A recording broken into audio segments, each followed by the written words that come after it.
And we are live once more on the Greyhorn Pagans podcast. Good evening, ladies and gentlemen. Well, evening for me. My guest for today is the one and only sarcastic warlock, or sarcastic. What is it? What was it again? Sarcastic. Last time I was talking to that guy in the chat, his name's Chad. Really cool guy. I left a message in the chat, and he reads it again, and it was a sarcastic part, right? But then he was like warlock, and so I think it changes. It's one of those constantly evolving things, like my legacy. As you evolve as a spiritual being, your name evolves with you as well. I mean, I've pretty much always been Stein Fox. It's how everyone knows me. It's the name I've used for the last, I don't know how many years. But welcome. Thank you for coming on. Introduce yourself to the people who may not know you yet. Yeah. And if they don't know you yet, so what rock have you been living under?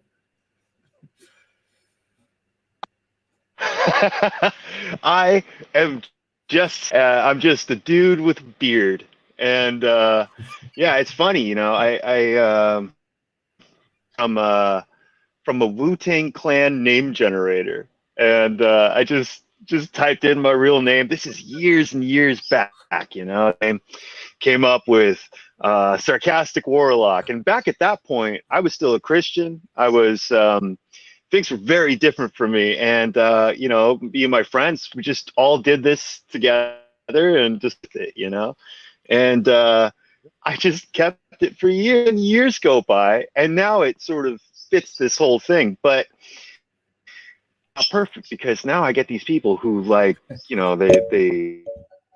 and my connection to any kind of esoteric anything, and they're like, oh my god, he's one of those evil warlocks. And it's most chats, like I'll get in a chat and I'll start typing something about you really shouldn't be afraid of this stuff, and they're like, expect a warlock to say, and I'm like, oh my god, it's just brilliant. It's everything just kind of is perfect. And that's really my big whole thing. Is I'm a big fan of synchronicity. I'm of the idea that all of this that we live and everything that we're involved in is just one massive metaphor that is playing out right in front of us. Metaphor for what? I've got no clue, but it's there. And so yeah, I'm just a man with a beard. The ideas every once in a while. That's great. Like, seriously, the WuTang Clan name generator. That's awesome. Yep. I mean, dude, you would be the whitest member of the WuTang Clan ever. But but that's so great, man. That's so great. I actually had to come up with mine. You just used the name generator and just got the most epic name ever. Real lucky. Awesome. Yeah, it's wild, because I'm sure it's all over the place, but when you read the Bible specifically, you come across this sort of principle that, along with a huge blessing and a life-changing event, there's also typically a new name given to go along with it. And that's one of the things I've been really enjoying thinking of. This is sort of this new name that was given, and along with a whole new way of life and a way of living. It's pretty cool. Yeah, no, that's pretty awesome. You'll see that a lot, indeed. Like, you have your government name, if you will, and then your magic name. Hear that a lot when you enter a certain group or a secret society or whatever. Like, okay, so we know like what your your government name is, who you go by in daily life. Now you get to come up with your wizard name, and sometimes it gets really creative, and Right. other times it's just the most basic shit ever, because some people are just not creative. Right. Yep. But yeah, It's a funny but thing. yeah, definitely. You just said you were a Christian at one point. I mean, with the the long hair and the beard, Right. you're kind of a Jesus figure. So, but I'm not Jesus. He just looks exactly like me. he's like very secretly he's your twin, or like modeled after you. It's the same archetype. Not Yeah, really. that'd be it. Yeah, I was a Christian. I actually, yes, a Christian. Parents were pastors. Went to eventually I went off to ministry school. Did that for like 4 years, and then pastored a small church, and did that for some years. And yeah, and then just life happens, right? And pretty soon, the way I kind of did it is you start out with all this stuff that you've built up, sort of like I use the imagery of like a tapestry a lot when I think about things, but it's sort of like the tapestry of my life, and constructed with all of these theological, doctrinal ideas, and then it calls all these to question. The process of kind of removing one of these threads that don't really make sense, and they don't fit right, and over time, I wound up with this tapestry being more and more bare, and with less and less attached to it. And then one day I eventually removed the last little thread, and there was nothing left to it. And I went full-blown nihilistic atheist for a while there, like total alcoholic, just a big mess, because nothing matters anymore. There's no heaven or hell. There's none of it makes sense, and it's all bullshit. And then eventually I started studying. I wanted to do something productive, and so I decided I'm gonna write a fiction book.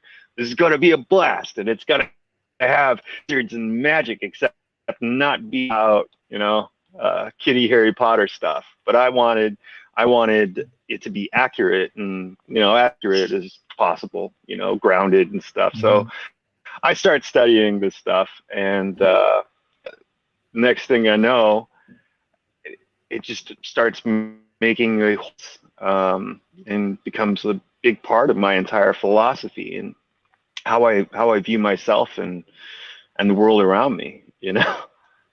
So yeah, from crazy Christian to whatever the hell I am now, and it's a blast. That's quite the journey. I would have never figured you as a man of the church. Actually, I mean, especially after the the talks that we have had, especially about the more like esoteric topics and all of that. That's not. I don't necessarily associate like esotericism with the church. Like that's always, to me, it's been very dogmatic and very, very surface level. I mean, there are, of course, deeper things to it. A good friend of mine, Lodewijk, he's like a diehard Catholic, and he can go deeper, but it seems rare nowadays that you find a Christian or a Catholic or former Christian or whatever who actually does go deeper. And it's interesting that like you too went through that nihilistic phase. I've spoken with quite a few people recently on the podcast and in private who went through their own nihilistic phase as well. Just they discovered that the world doesn't work the way that they they thought it worked, you know, that they have always been told that it worked. And especially for me personally, when I found out that, you know, I'm really not the one in control, and if I like want to get to a certain level, I have to do things that I really do not want to do. So why would I do anything? You know, why wouldn't I just, you know, stay at home, watch TV, and get stoned? So it's interesting, but Right. you, Is to accept that there's no point. yeah, Once you it's accept there's no point. it's a hard And thing so then to, you're left in this state of just mess. yeah, you really are. And I imagine that for, you know, for someone like you coming from a religious background, that must have been like quite the blow. Like your feet just swept out underneath you and your whole world collapsing. Right. I mean, usually religion is the thing that prevents people from going down that path, and now it actually let you down that path. Yep.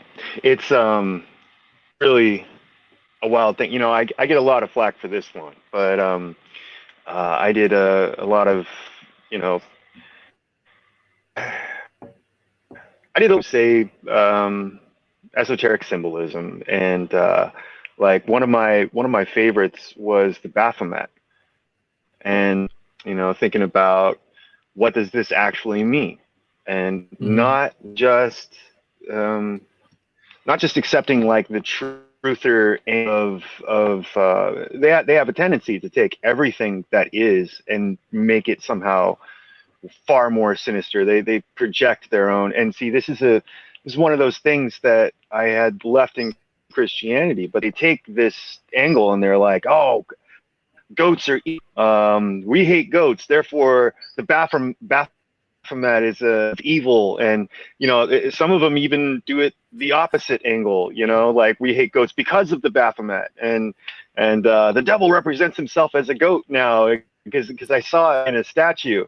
And you know, one of the things that when I got really uh, into this stuff and started looking at the Baphomet specifically, one of the things that I saw highlighted to me the most was on his arms are the words Solvay and coagula, which mean for dissolve and coagulate. So to dissolve, to break down, break apart, um, and you've got the coagulation, the congealing, the recombining of the thing, putting it back together. So basically, destroy and rebuild. And that's what I think is the process that you know we all go through life. And I think if I were to have started out on, like, if my parents were wizards instead of Christians, you know, I think that I would have had the exact same process and wound up on a whole different thought path, right? It because the whole point of it is that destruction of that tapestry that I was talking about, and then the rebuilding of it, and each time these things are destroyed, it both makes room for new, but it more importantly gets rid of excess that really isn't required or needed at all. And that's one of the funnest things for me is see, like, I was I was I was a as a Christian, I was really into like the whole Pentecostal part of it, right? It was lots of praying in tongues, prophesying, praying for sick people, all that stuff that goes along with more Pentecostal Christianity type of stuff. And so I've always been a bit more on the out there side of things. You know, when I came into this part of the experience, it's been really fun to be able to get away from what I have autistic magic.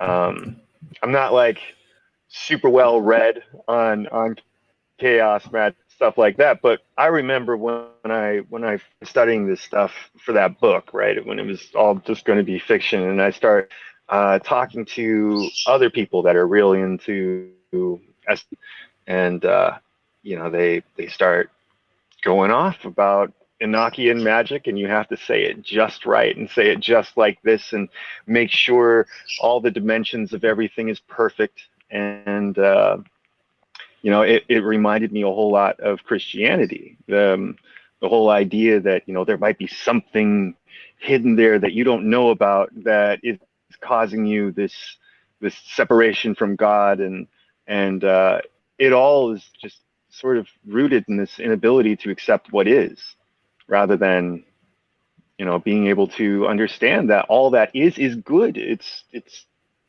great. It's exactly as it should be. Yeah, no, it's you bring up some great points, to destroy and from there, build up again. I mean, that's literally what we go through in life. Like every time our eyes get opened to something new, or we see something, clearer than we did, the old image gets destroyed because it's no longer Mhm. our view. It's no longer how we see it.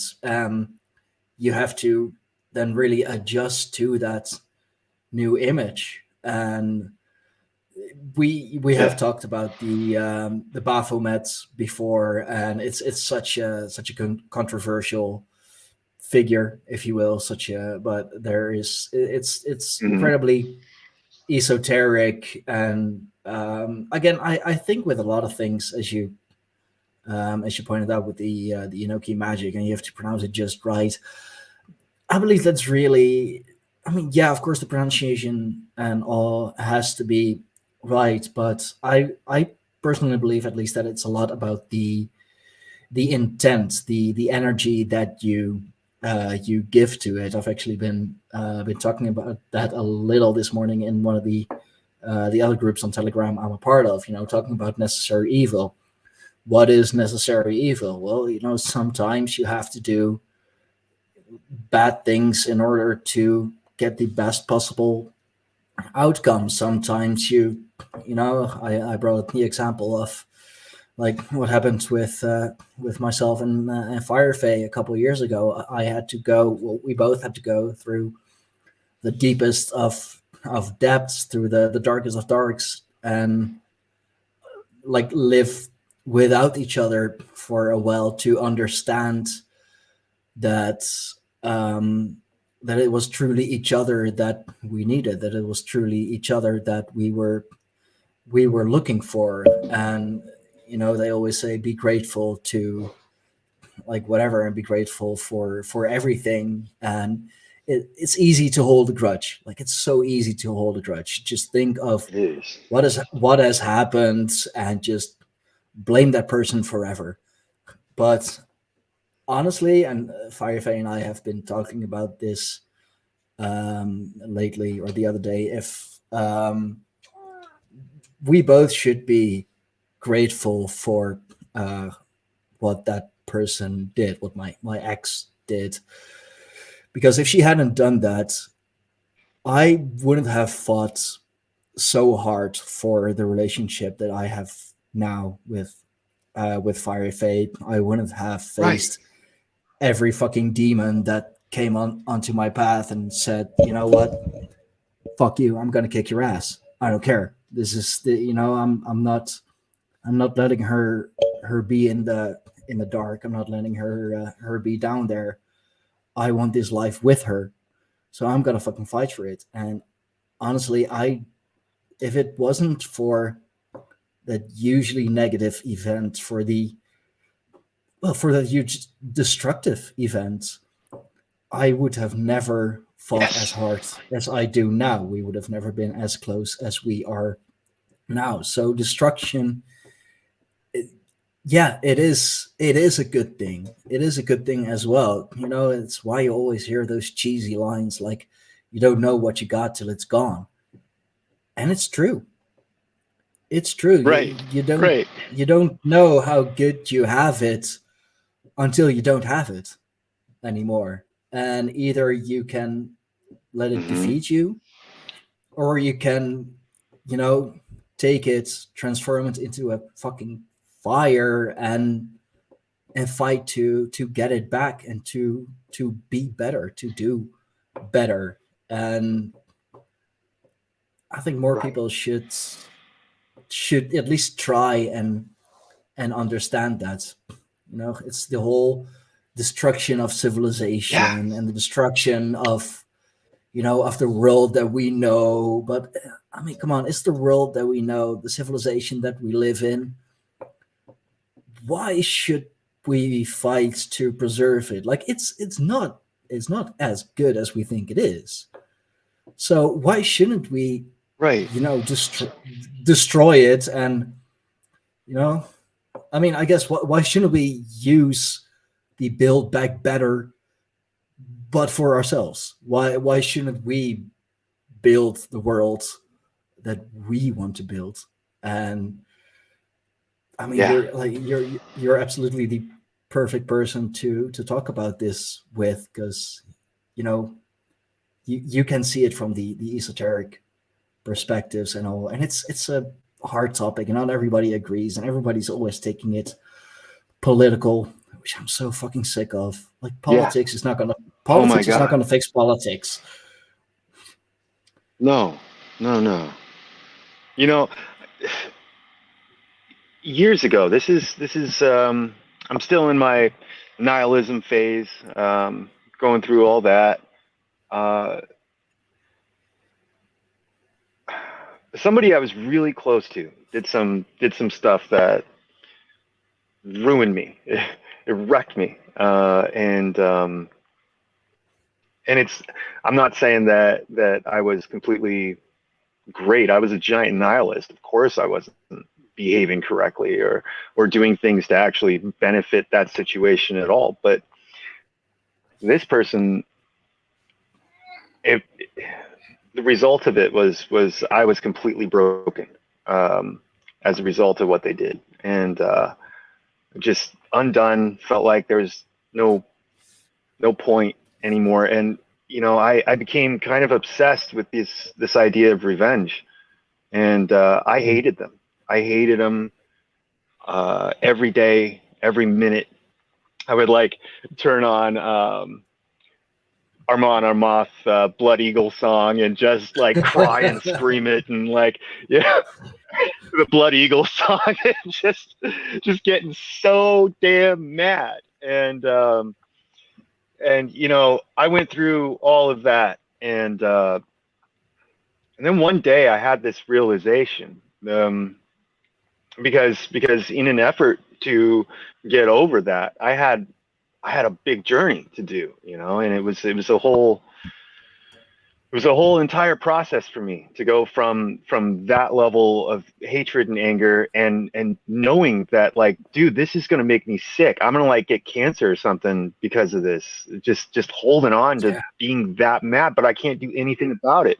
And so that's what really drove me to actually look at myself, to um, put an effort in, rather than just keep going and living for whatever's fun in the moment. And over time, I got to the point where I had this realization one day, and it really was just one day. I had this realization pop up in my head that, like, holy cow, if it wasn't for this person, I wouldn't be here. And it sounds so simple. It sounds so simplistic, and that you know one could totally think that they know that, and, like, yeah, obviously, right? If I had been wearing shoes, I wouldn't have stubbed my toe so hard. I mean, you can do all this backtracking and try to sort out, Yeah. like, the root of all this stuff. But one day it really clicked that, and I started calling this person from that point on the Blessed Thorn of the Almighty.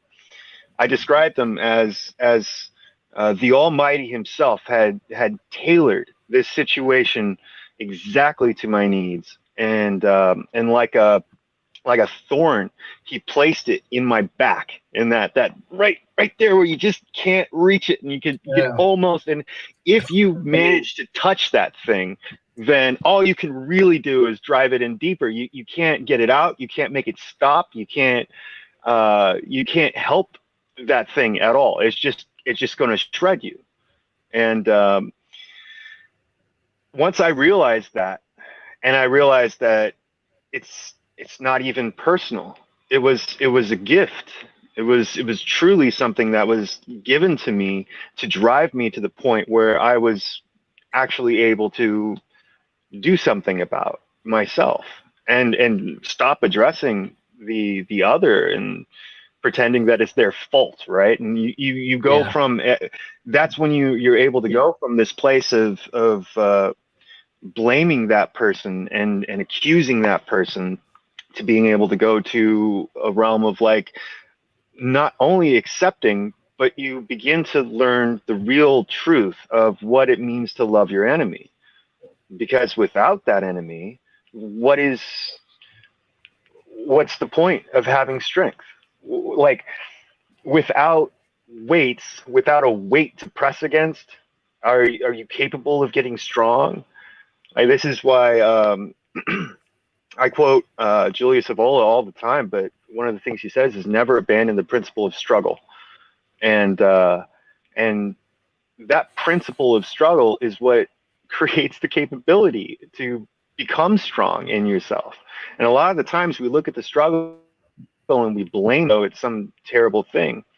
And you see this a lot with the truthers again. It's they like to talk about the elites all the time. It's always the elite's fault, right?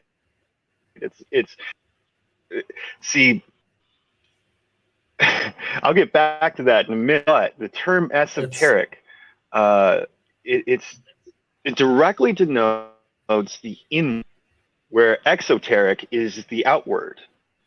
It's the outside versus the inside.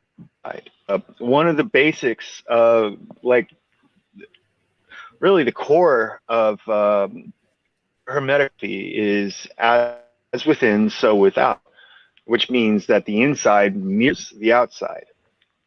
And once I realized that in my own personal life, that Blessed Thorn of the all was placed there to drive me towards closer towards having actual aspirations. Not to say that I'm perfect, but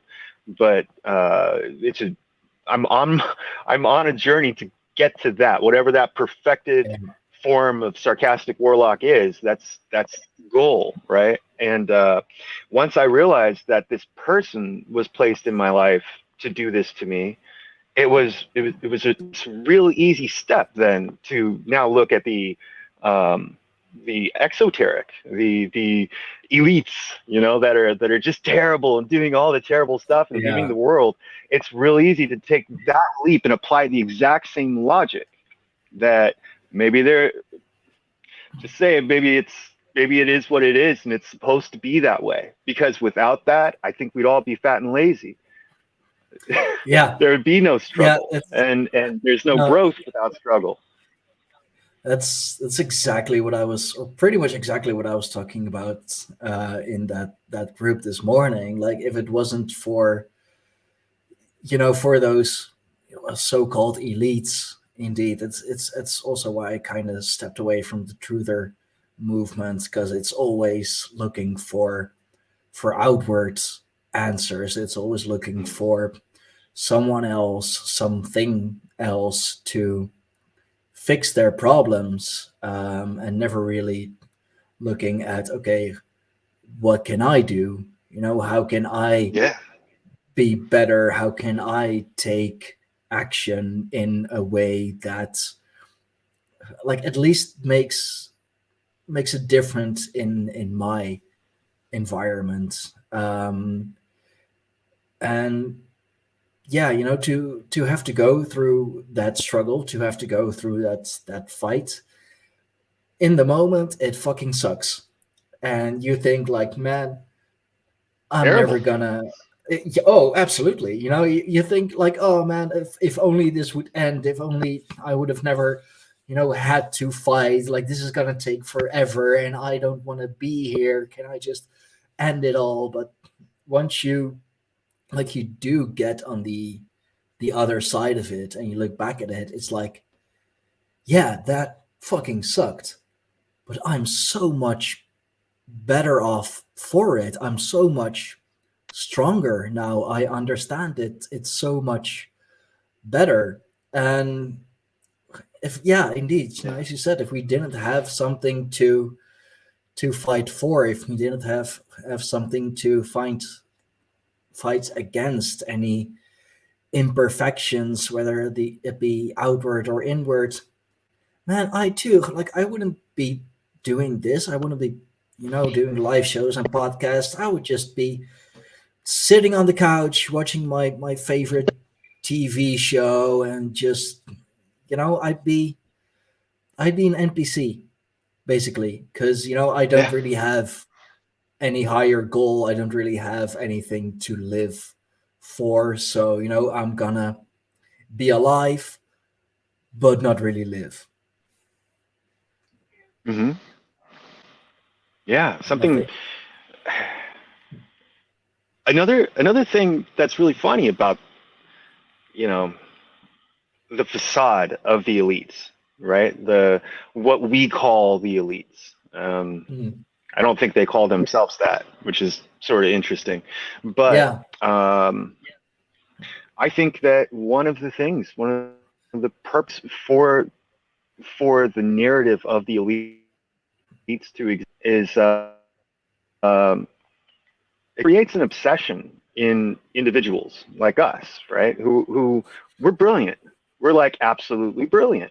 And what keeps happening is I think that the most brilliant minds in our generation have gotten to a state of retardation. Like in the actual true sense of the word retarded, stunted. They're held back because what they're doing is they're it's sort of like if I try to do strength training, except I'm going to use a house, right? I'm just gonna push this house until I get strong, and I don't think it's going to work. I think that they so what the situation is created is in the minds of people, they're everything's so geared towards this huge thing, right? Looking at society, we're going to get mad at the bankers, we're going to get mad at the social engineers, we're going to get mad at the media, and start blaming all of these things on this, right? And then all of our thought power starts going to how do we fix the situation, where in actuality that situation has nothing to do with us. Like, I don't have to complain about what's going on in my neighbor's living because I don't go in my neighbor's living room. I'm not there. That's their own thing. And whoever wants to go into my neighbor's living room can do whatever's there. I don't even know what's there. You know, it's and yeah, so what's happening is there's so many people who are putting the brunt of their own mind power to trying to solve this or that, some caught up in politics and society itself, and it's just another form of being attached to that society that you disdain and want to get away from. And so what's happening is these guys are underutilized. They have these untapped potential of ideas, and it creates this bottling up within themselves of potential thought that isn't being had, because why bother? When yeah, they realize that what they spend their time considering isn't even worth considering, because they're powerless in having any effect in it. They can't change the thing. And so they wind up just distancing themselves from thought itself and looking for an escape route, rather than being able to see. This is why I really like the esoteric, which is again the inward, your innards. You know, concentrating on this, because in the process of you allow yourself to be able to focus on things that actually matter, that are within the sphere of your own personal influence, rather than reaching across some imaginary plane into these lives and, you know, situations that you like. People don't even know if these things are real or not, if they're actually happening or not, or if this is just some propaganda to get you distracted, you know. And it's like, why are we so obsessed about what's going on elsewhere, when, you know, it's just silly. But it causes a sense of powerlessness. Like, if you can't be capable of focusing on what is within yourself, how you have the mind power to reach elsewhere? You know, it's a thing, I think, because it's all just a giant distraction away from what actually matters. And I'm saying that like, you know, we need to just focus on the spiritual, and we need to only care about what goes on right in front of us. So little effort is what goes on right in front of you, and it gets in places where it doesn't even belong at all. Yeah. Yeah, no, you're spot on about that. And then you have the new wave of spirituality, the new age, who are like so focused on, you know, love and light, and if we just like stop acknowledging the darkness and stop acknowledging the evil things that happen, like literally don't mind them, don't give them any mind space, then they'll stop happening, then they'll stop existing. Honestly, I have tried that for a while, and yes, at Yeah, first it's like, oh, you know, this is actually quite peaceful, you know. I just tune out the darkness, tune it off, you know, just doesn't exist. And then eventually it's, you know, it catches up to you, like all that you've been, you know, trying to ignore and trying to stow away. It's like it catches up to you, and it's like, okay, guess I'm not doing this, fuck. And it's right. two sides of the same coin. And of course, like, you have to mind what's happening in the physical world, but at the same time also be focused on, you know, what's happening in the spiritual world. Like, they both can affect each other. If the spiritual can influence the material world, then the material world can most definitely influence the spiritual as well, and that is happening. And to Mhm. be able to find the balance in between those, you know, to know when to like do your spiritual work, and then to know when, like, okay, you know, back to the 3D, back to the physical dimension, because, you know, stuff's gotta be done here as well. It's hard to find that balance. And Yeah. it's funny, like all the things that you just said, that was me, like in my early 20s, like late teens, early 20s, when I found out everything that was happening. You know, I was like joining all these groups and talking about this and talking about that, and doing the anonymous million mask march. And, you know, I was a part of, you know, Yeah. Occupy Amsterdam. I was a part of it. I was that diehard activist. But did I really make much of a difference? No. I mean, I've met some interesting people along the way. I've learned some interesting things along the way. But in the looking at the bigger picture, like the global picture with the, you know, the parasitic elite and all of that, did any of what I did, of what I tried, did it even make so much as a dent in it? No. No, I don't think so. Un- I was one guy surrounded by a group of, you know, other guys just, being really, really fucking loud, but Frustrated. Yep. yeah, like frustrated and angry, and we are the 99%, but and Yep. then later I hear that like even the Occupy movement was said to be funded by someone who we put in that group. I don't know who it. Soros, I believe. There have been stories going around that the whole Occupy movement was funded Everything's funded by. by us. Apparently so. Like I guess he's the main money man. That's. But yeah, then I was like, Something like okay, that. so if that's true, then when I thought I was fighting against them, I was like quite literally playing their game.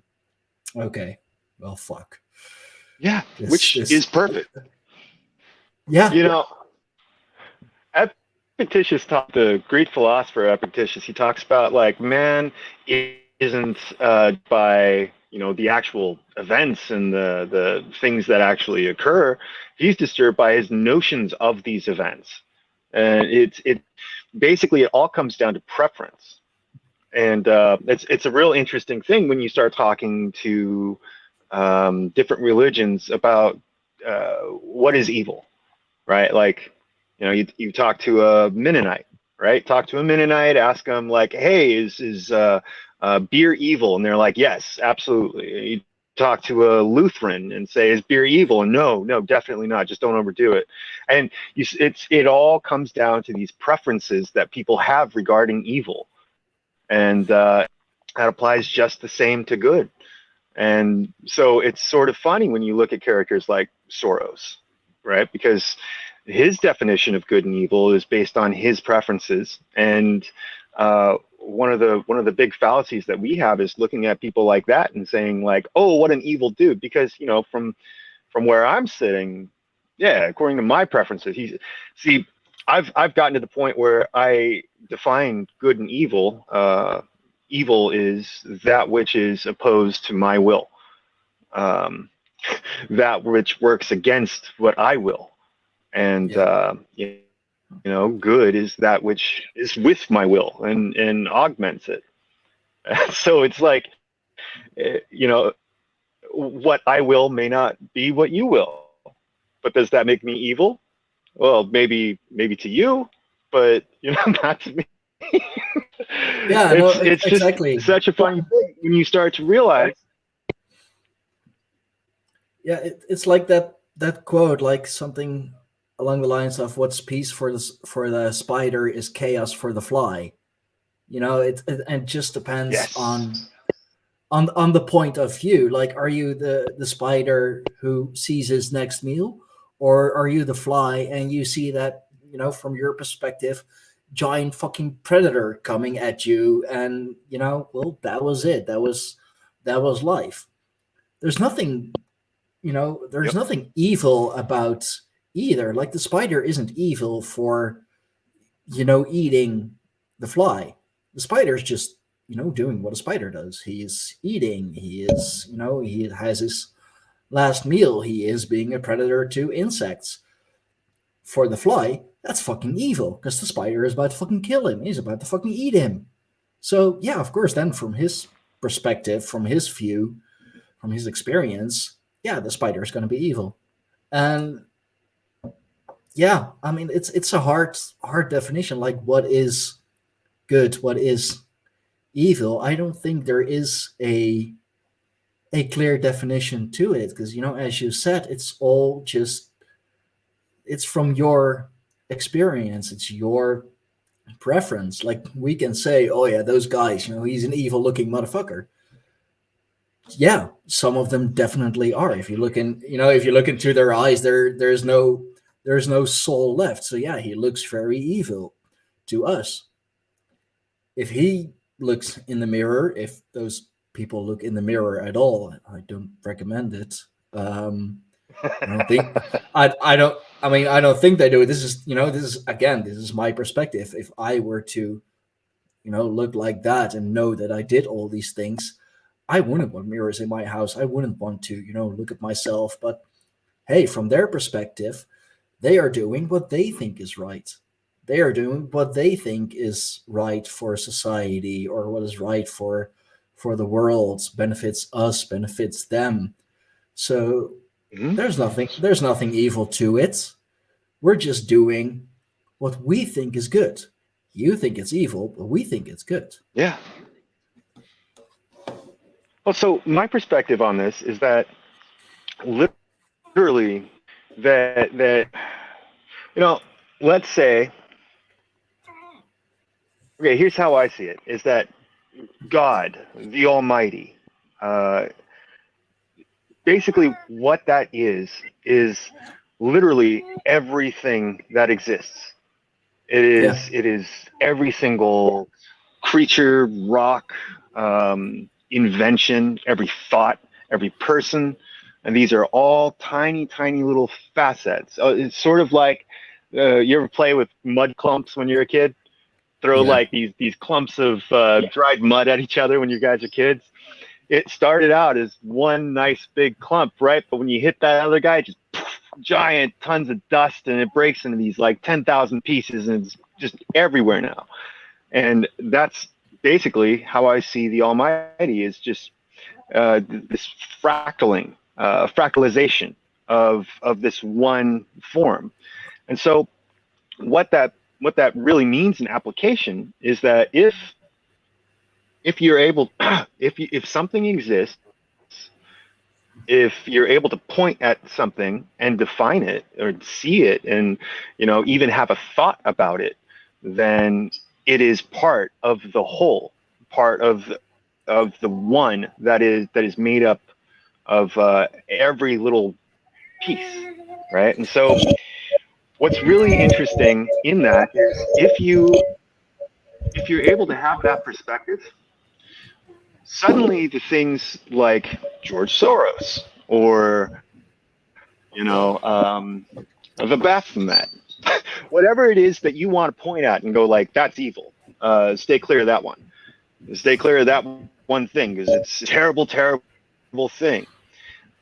That too is of God. It's not. It's not the entirety, because there is no, we could say this is the entirety of, other than pointing at the entire universe and going like, yes, this and every thing in it and every thought that everything in it has is that one thing, right?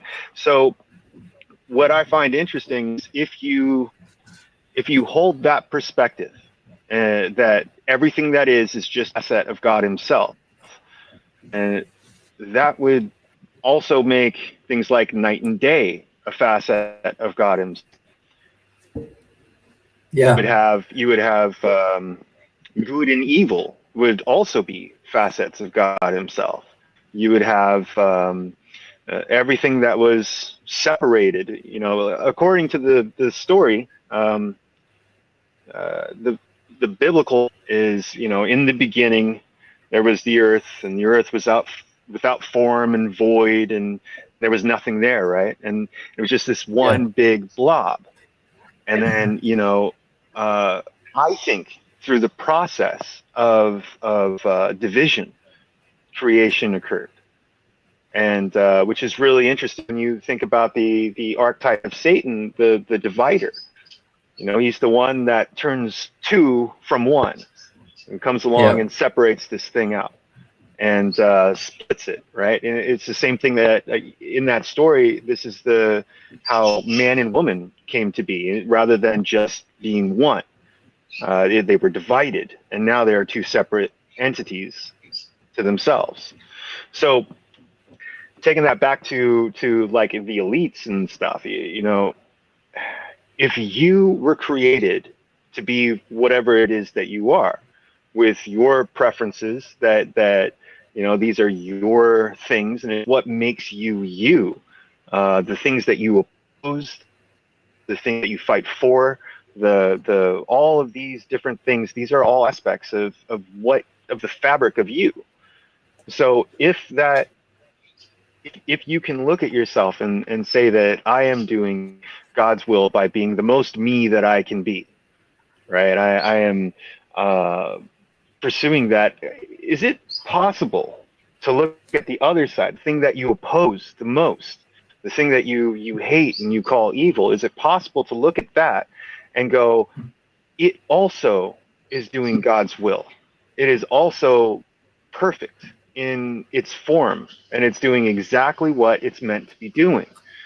And when you take a look at the Bhagavad Gita, you know, this whole story about this great warrior, and he's off to fight in this big huge war, and as soon as he gets close enough to see the army that he's going to be fighting against, he looks and sees the faces of his family and friends and his teachers and people that he loves, and he has this like absolute breakdown and just collapses in his chariot, and has this. That's basically the whole book, is him talking to his friend, trying to, I can't do this. I don't want to fight these people. I don't want to have to kill any of them. And it gets to this one point where his friend reveals to Arjuna, to the warrior, he reveals who he really is, that he's the avatar of Lord Vishnu, who's basically what I was talking about with the Almighty before, who is just. And that's the big reveal, is that Krishna in the story is both sides of this, both sides of the war. He's good and evil. Is good and evil fighting each other, and it's all the same. Like, I could do this with my hands, and I could pretend that my hands, they're so mad, but really it's me doing this myself so I can show you a metaphor, right?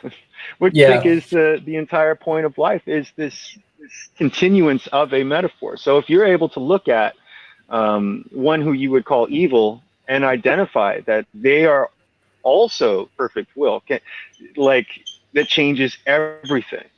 It allows you to get to that point where you actually love your enemy and not side with your enemy, not say that, like, I'm going to, be one with now, but point where you can recognize that your enemy is doing God's will and by opposing you, and you're doing God's will by opposing them.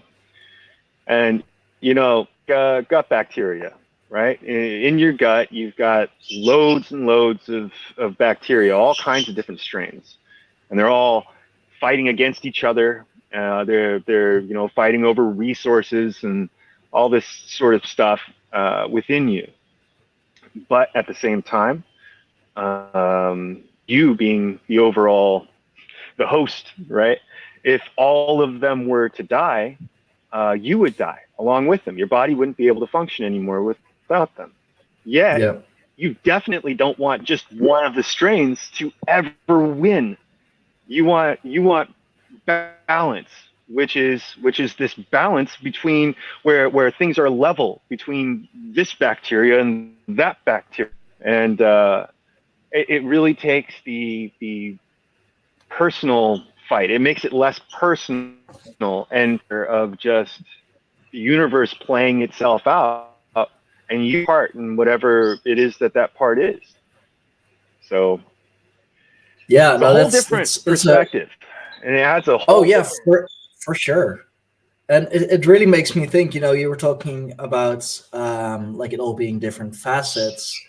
That immediately makes me think of the diamond symbolism that is so frequently used, or the pyramid, or the upside down pyramid, which is basically a diamond. And like, how do we know a diamond? How, especially if you look at like popular media, pop culture, it's always cut in these different facets. They are still the same diamonds, but every facet, every little part reflects something else. And I know that my family has been like my parents' generation. They've been raised Roman Catholic. here in the Netherlands, especially in the parts where my dad grew up. It's kind of the Dutch Bible Belt, if you will. So Roman Catholicism was kind of the norm, and I know that, for example, my aunt, she stopped believing, or at least stopped believing in the concept of hell and eternal damnation and all of that, because she like her reasoning was, and I can understand that, I totally get it, but if God is love, if God is true love, the ultimate expression of love, the purest expression, then hell and eternal punishment, it doesn't exist. Like it can't exist. And but at the same time, it's all those stories of, yeah, but isn't it like God who is quite literally, damning you to hell, damning you to eternal damnation because you haven't lived a good life, or have done, certain things that are unforgivable. And I think that's fascinating, because it kind of answers that question too. They always blame the devil, and they always fear the reaper, but they are just doing what they are tasked with doing. The Grim Reaper, for example, that spooky figure with with the Zeiss and all of that. He is merely the messenger, if you will. He merely is the collector. He comes up to you and says, "Hey, it's time. Come with me." And the devil isn't. I mean, yeah, he rules hell, but that's because he was tasked, or forced even to do so by God, by the one Almighty. So if God was, so good and was all loving and whatever, you hear so much people saying that, oh, God or Jesus left this world long ago because, look at all the wars, look at all the suffering and all of that. And I think that's an interesting point, and I would love your opinion on this. I recently, last Tuesday, actually did a stream, or a show with the Occult Rejects about soul contracts. It was kind of different, but there is, in the New Age, especially the New Age, there's a lot of talk about a different kind of soul contract, that the life that you live now, and all the things that are happening to you, good and bad and the ugly and all of that, that you, like, as your soul manifested itself or came down here to the physical, it agreed to that. It agreed to have all these things happen. It agreed to the life that you are living now. And I get that with some people, they've been through the most horrible things that you can imagine. And I get that they'll say, like, I never agreed to this. I hate this life. And I would love to hear your opinion on it, because I think it's an interesting concept. Your soul contract, your soul agreements. Yeah. Well, I have a lot of disdain for the idea of self-victimization, right? That, one of the greatest traps that I see people falling into, I spent most of my life here, in this state, but one of the greatest traps that I see is people believing themselves to be victims. And I think, I think that there's little. I can't even come up with an example of something more of a victim mentality than the idea that you were forced to come to a terrible and evil place. Because if you already have this idea that the world is evil, and I've been calling it neo-Gnosticism lately. There's Yeah. which kind of plays into all kinds of different modern theologies, like simulation theory. Or, there's loads of this different kind of. I mean, the Mandela effect guys fall into it a whole lot with this belief that everything is just real fucking evil, and they don't want any part of it anymore, and like wham, and Yeah. it's quite I literally, think it's a the total state of timeline has been self-victimization. subverted. Yeah, that quite literally Yeah, the timeline has and been subverted. It's not the timeline that we used to live in, and everything went wrong, which is of course also something right. external is to blame for that. CERN is a popular one. Yep. It's when they booted up CERN, it's when that went into Yeah. action again, that the Mandela effect like really took place, and we shifted timelines, and it's Yeah. See, I think that type of thought puts you in a state, this type of like I was forced here, puts you in a state like powerlessness.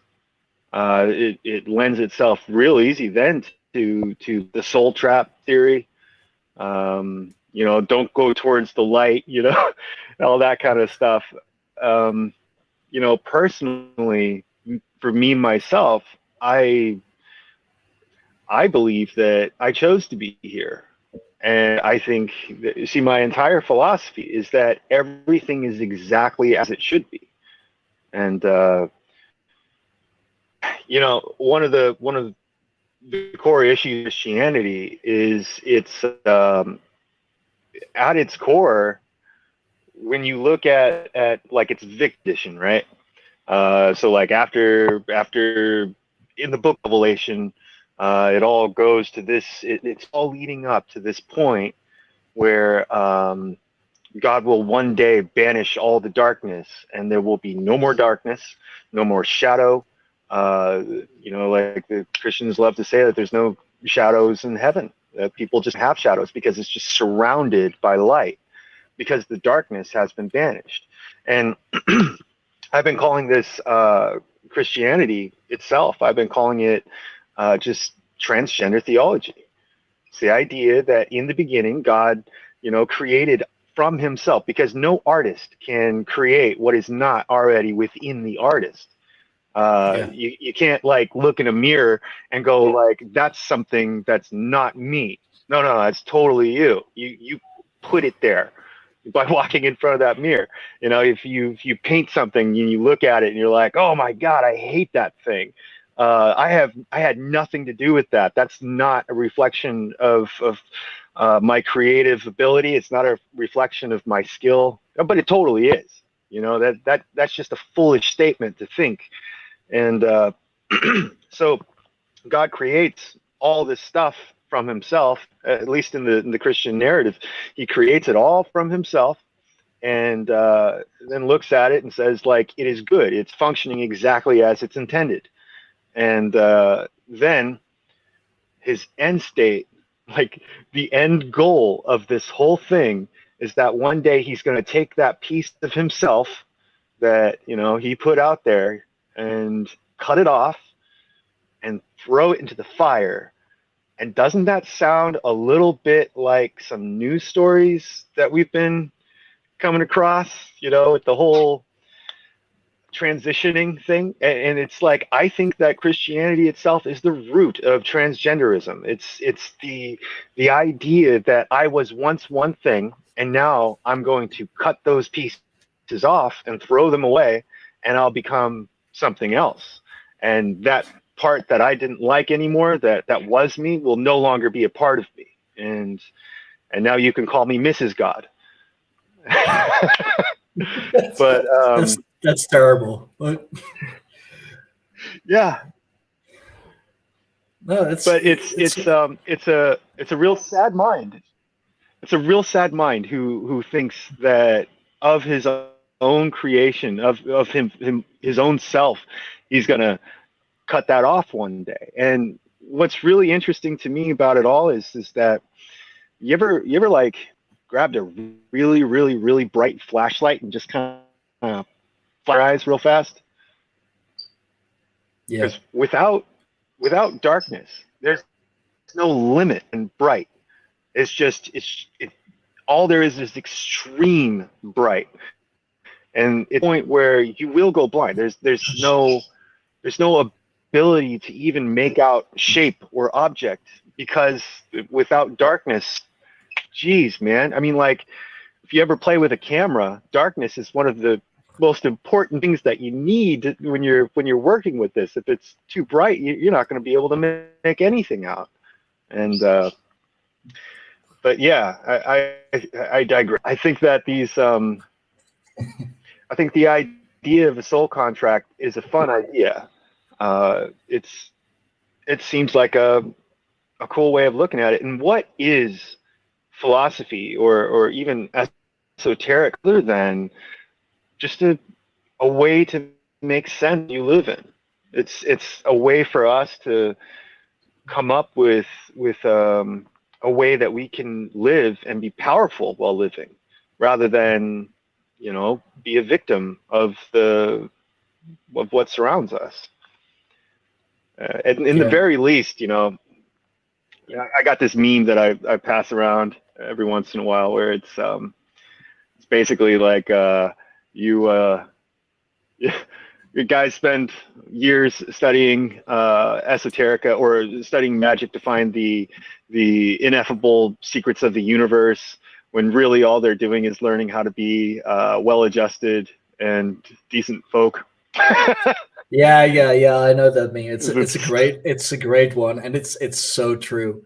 Like, yeah, you really make a good point, but Yep. because if God, or the one divine creator, however you want to call it, him, her, Caesar, whatever, um by cutting it off and throwing it in the fire, isn't he then also admitting that it's not good?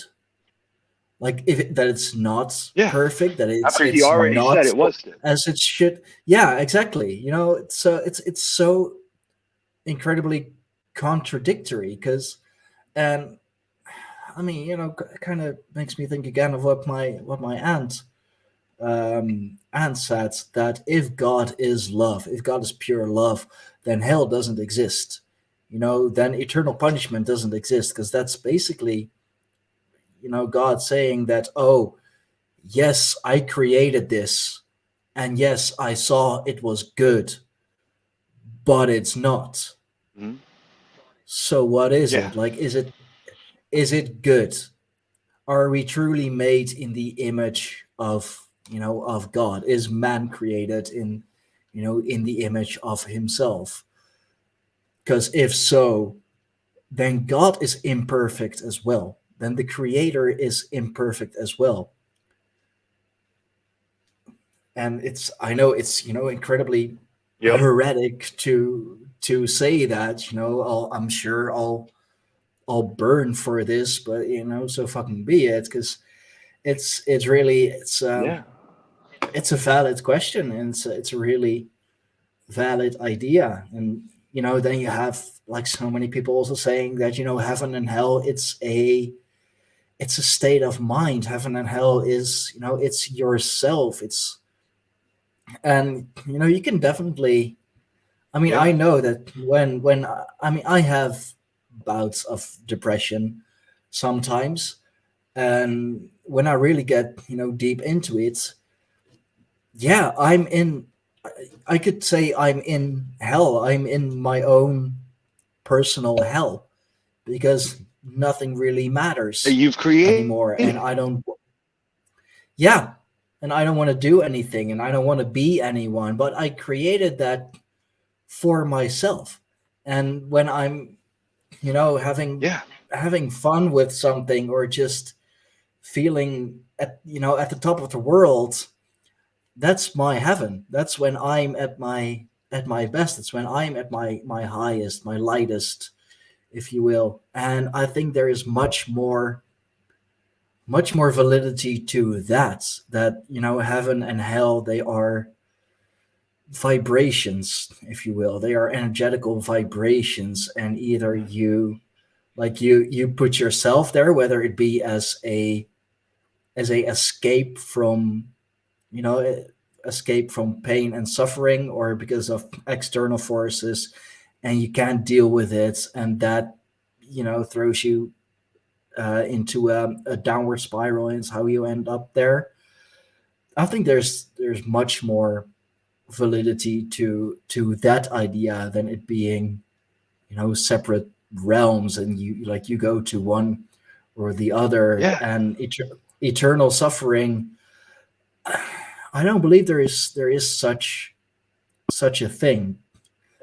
I mean, in the moment itself, Yeah. I don't going either. back to what we talked about at the beginning. When you're in there, when you are in your own hell, when you are in your own personal hell, in the deepest of depths, yes, it may feel like eternity, and it's but it's not eternity. And then you come back to the way too cheesy slogan, this too will end. All this, all shall pass, all shall fade. It's nothing really is Yeah. forever. And it's just, I think it's sometimes it's a choice as well. You just get comfortable being in that state of mind. It's where you have learned to live. It's how you have learned to live. So why would you want to go up the ladder again, up in vibration again, if this is if you have learned to live this way? And there are many traps, yes, but where there's a trap, there's a way out as well. Yeah. And that's the thing that you can say what I'm about to all day long, but someone someone understands it in their mind, like to the point where they're able to solidify this thought, it's just kind of just a cool little piece of trivia almost. But I think I think it's all that evil, terrible Masonic uh, chessboard floor, the black and Yeah, white floor, yeah, with the black and white tiles alternating. I think that is one of the most perfect representations of God or the universe, or however you want to see it. I think that's one of the most perfect representations that there is. It's the one who encompasses all extremes, the black and the white, and these alternations in between. And I think having a carrying, not just having, but carrying with you, and reminding yourself that everything is exactly, it's perfect. It's exactly as it needs to be, even in its imperfection.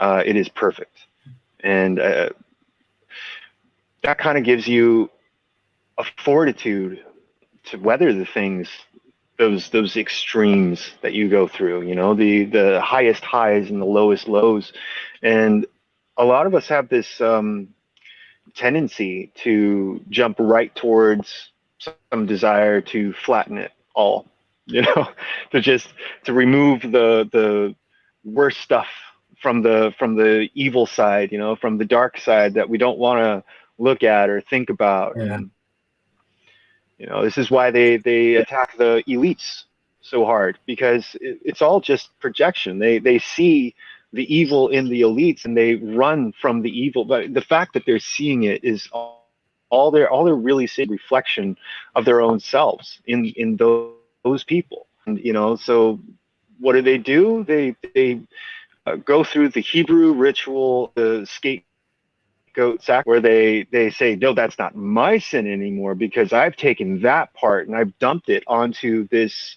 George Soros, and now we're going to throw a rock at George Soros because that's totally not me anymore, right?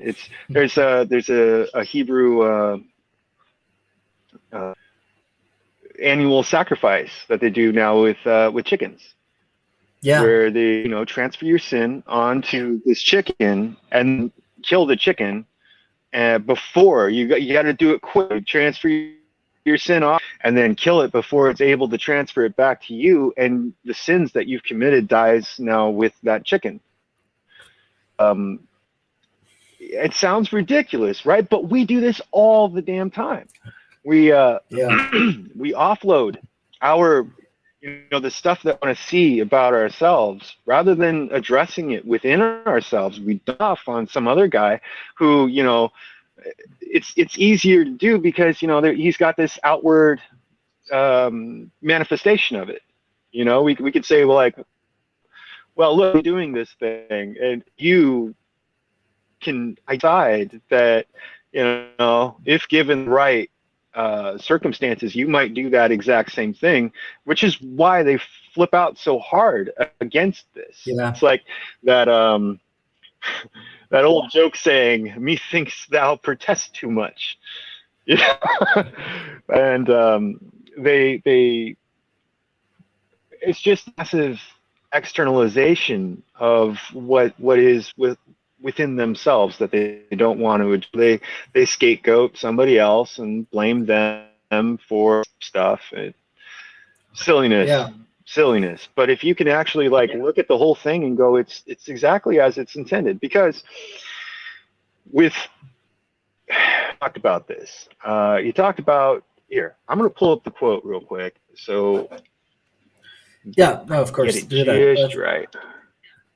And I think it's also so many people say that we need to fix the system. The system is broken and all of that. And if only we would fight this, that, and the other thing, and the elites and whatever is on top of the pyramid, then we can fix the system. The system doesn't need fixing. It's not broken. It's designed this way, and it's a matter of how perfect. For how it's designed, for its purpose. It's perfect. Yes, I'll admit to that much. For its result, I'll admit to that much. Yeah. Yeah, I don't like democracy. I know that's an extremely unpopular opinion, but I don't like democracy in any. I think it's a bad idea. I think it would be. See, I've got a bunch of kids. Yeah, I got a bunch of kids. I know exactly what would happen if I run my house based on democracy. No, this is a fascist monarchy here. Dude, we're not doing democracy with these children. So Nietzsche writes, man is beast and super beast. The higher man is human. The higher man is inhuman and superhuman. These belong together. With every increase of greatness and height in men, there is also an increase in depth and terribleness. One ought not to desire the one without the other, or rather, the more radically one desires the one, the more radically one achieves precisely the other. Terribleness is part of greatness. Let us not deceive ourselves. And see, the thing is, right, you've got your two towers, right? You got your good and evil, right? Yeah. Arbitrary, right? Because it's all based on preference, but you're light and dark. However you want to frame it, but you got these two things. And for each increase in one, there's there's an increase in the other. You know, let's just call them up and down. I think that makes more sense. Sure.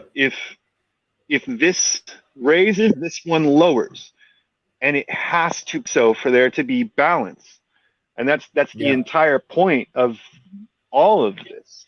And when I say that the system is perfect, what I mean is that what it does is it, like Nietzsche talked about, that one day the conditions will be right. You know, we had to wait for a long time for those to occur back in history, and there were occurrences of these people like Alexander the Great or a Napoleon or whatever. It was a special circumstance that just happened to lead to this 1 in a million dude who was able to do all these incredible things. And he's talked about a time that was coming, and this is like, you know, it's well over 100 years ago that he wrote all this. But he said, where we're going to be able to fabricate conditions in which these men will arise, and it's all about the man, the one who is, you know, completely liberated from moral acid, who is the total man, who embraces everything. He embraces yay saying instead of nay saying to life, and but those conditions really are the plumbing of terribleness, and along with that comes the constant increase in greatness at the same parallel. So, I mean, like, look at what the system has led us to be. Look what it's inspired us to become.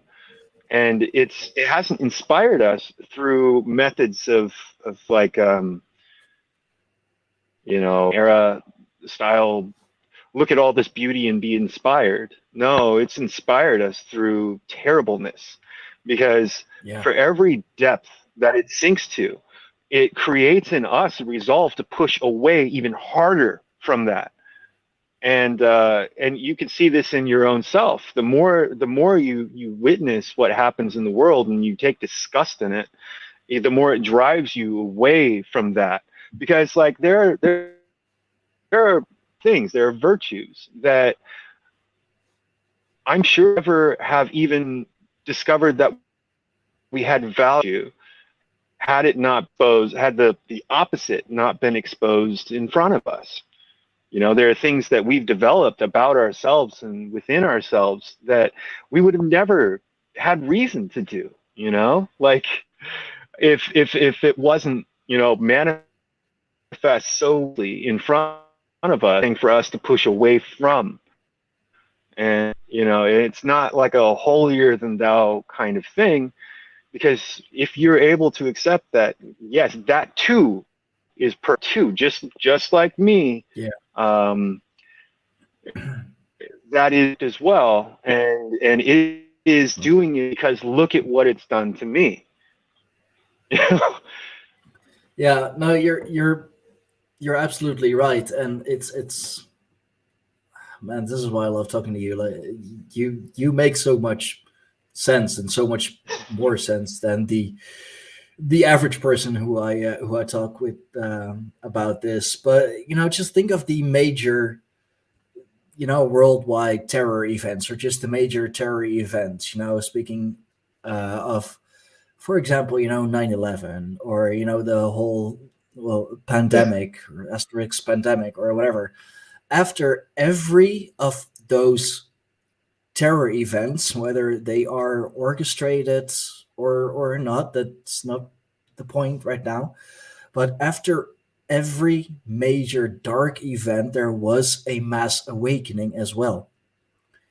And you know, for every time, like for for, you know, for my generation, our generation, I don't think we're that far apart, but you know, 9/11 was a huge catalyst for a mass awakening, for people to look deeper into it and just find so much darkness, but through that darkness also find their inner light. For the current generation, and you know, the people who may have still been asleep, but some seeds have been planted.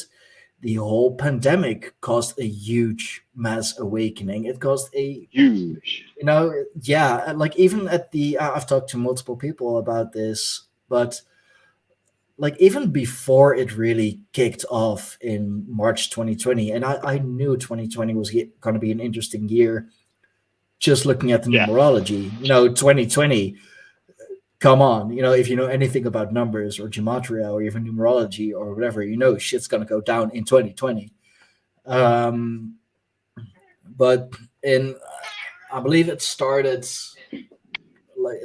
happening around the end of 2019, December 2019, with the whole pagan revival. It kind of got some traction, and then the pandemic happened, and we were quite literally closed off from nature, closed off from the divine, from the gods, and absence makes the heart grow fonder. We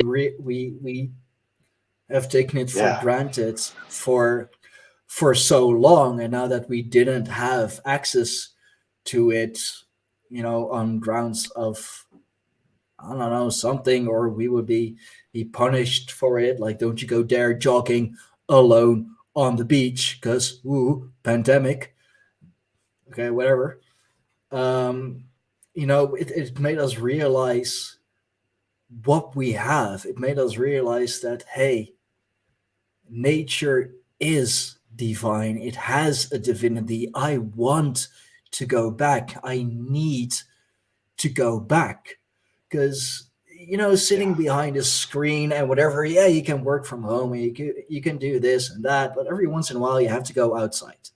You have to do your groceries or visit family or whatever. There's always a reason that you need to go outside. And honestly, I think with I unfortunately lost my job because of the pandemic, but I don't think that's like, since I was a kid, I haven't spent so much time outdoors. I haven't spent so much time in the park, or just taking a walk outside or going wherever, like since I was like 8 9 years old. And like it made me, like even me, realize again, and I'm well on the path, how how glorious it is, how good nature is, how good we have it, and how much I missed it. And for so many other people that was the case as well. And even the whole working from home stuff, even if you take that as a wake up call, like, so how many people do we know who just like have a 9 to 5 job, they travel back and forth to the office, and it's a whole thing, and traffic, early in the morning, I don't feel like it. Turns out all this time they could have done their jobs from home as well. Saves so much time. Yeah. It saves so much money. It saves so much stress because you're not dealing with the morning rush hour or the evening rush hour. And if you're hungry, you don't need to go out for lunch. You just walk those couple feet to the fridge and make yourself something. And like even that has caused some sort of awakening, because afterwards, when everything opened again, and all the employers were like, okay, you can come back to the office now, it's Come on all back. safe, it's all good. So many people were just like, No. no, no, I'm good. Yeah, I think. Oh.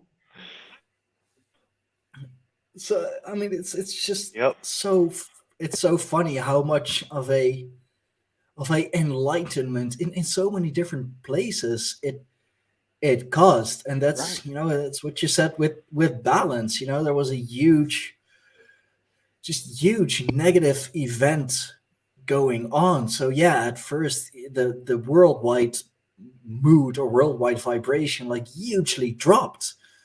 And then we started realizing things and like, hey, this is actually pretty good. And this is actually pretty good. Yes.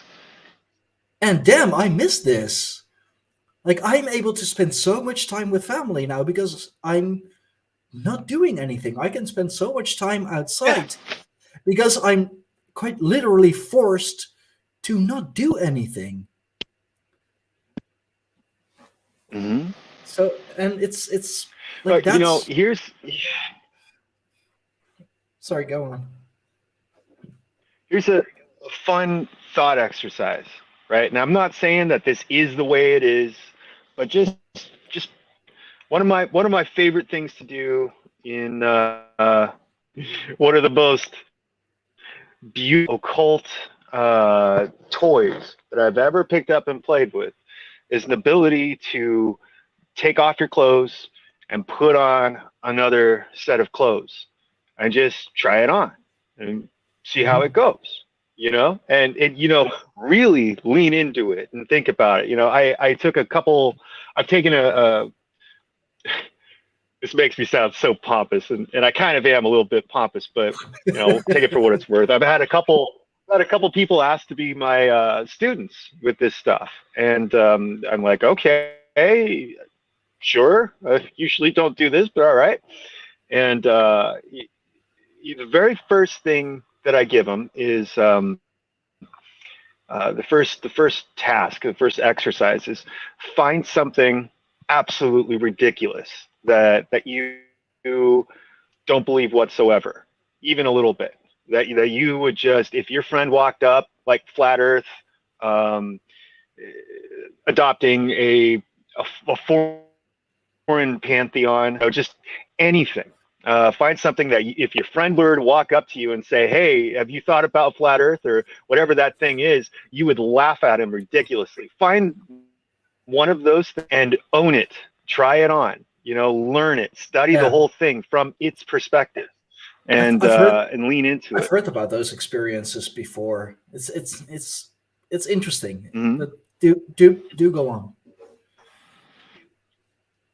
So the actual application of this is I came up with this idea, the correlation to from this I, this self, to the higher self. And again, this is all just ways of making sense and being okay in the world that you live in, right? It's like giving yourself an avenue to go like, yes, I am happy here. It makes sense to me now.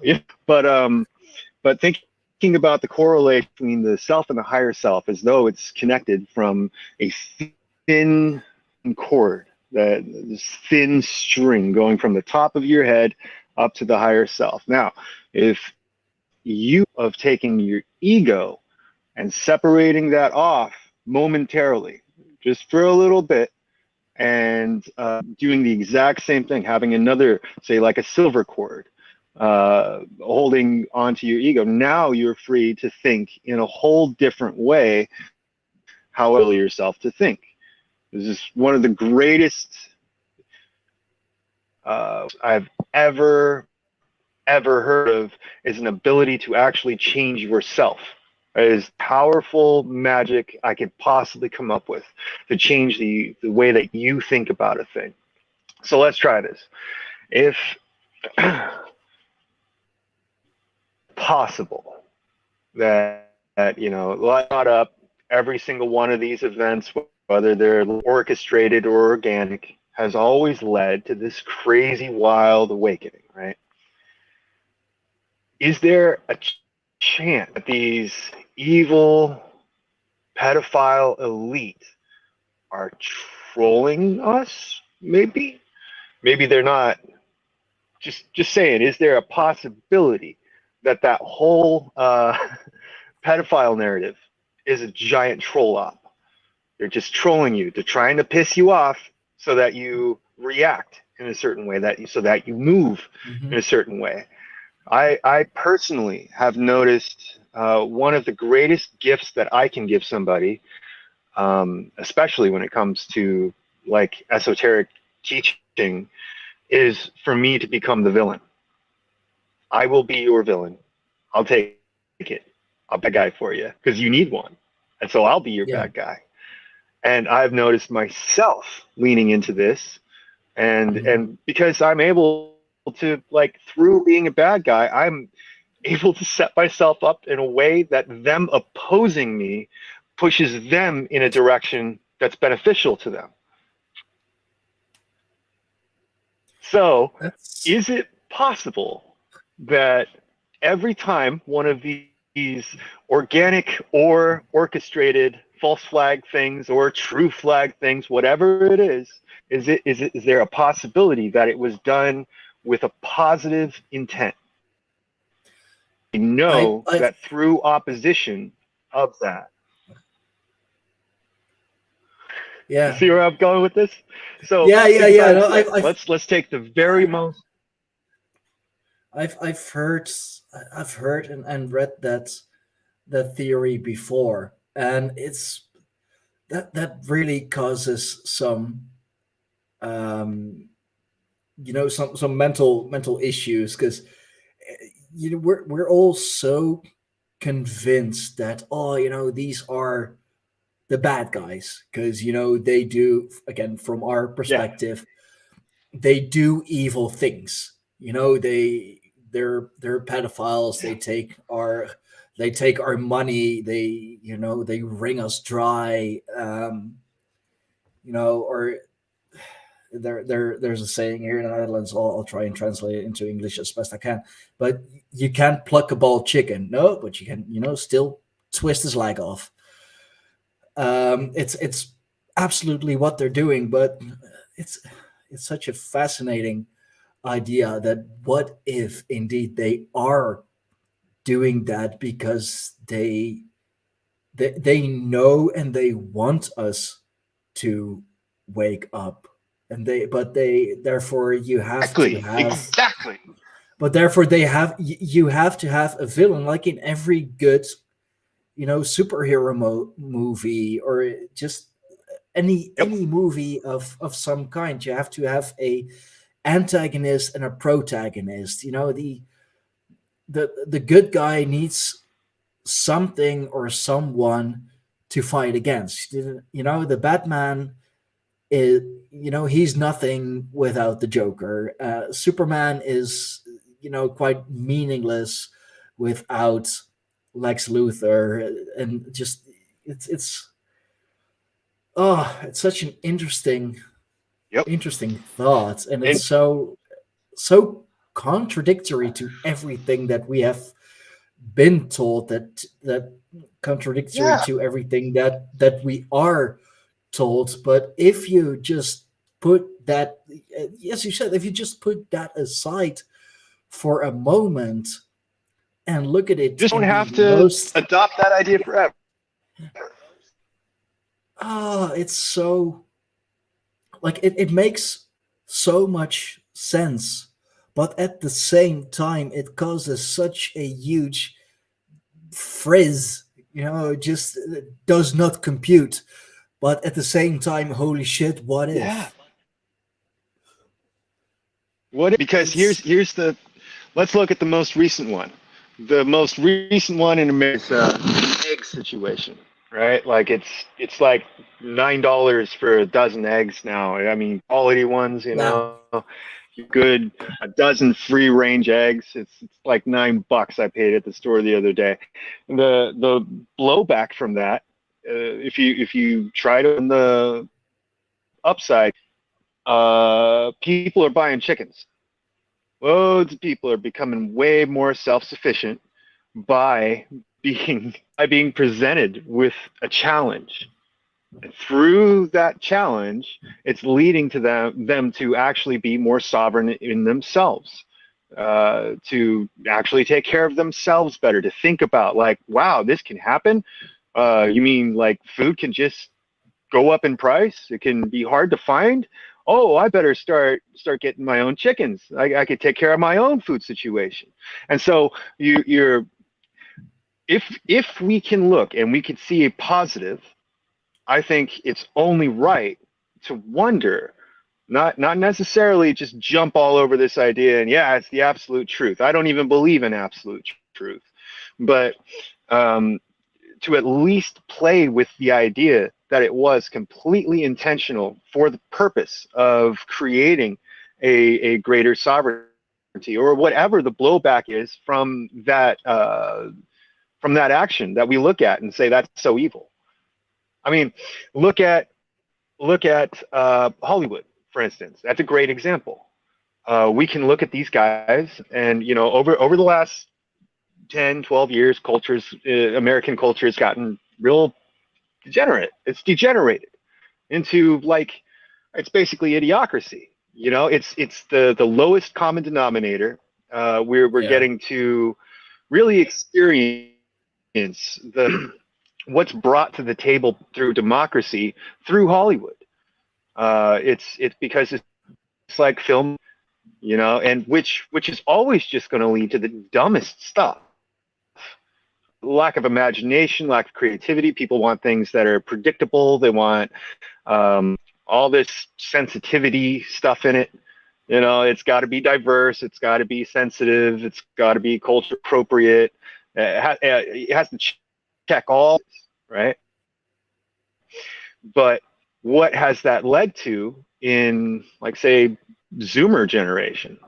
They're getting sick, and you see them on the internet just like really just bitching about the whole thing, and the pushback that they're or the pushing away that these guys are doing from this stuff.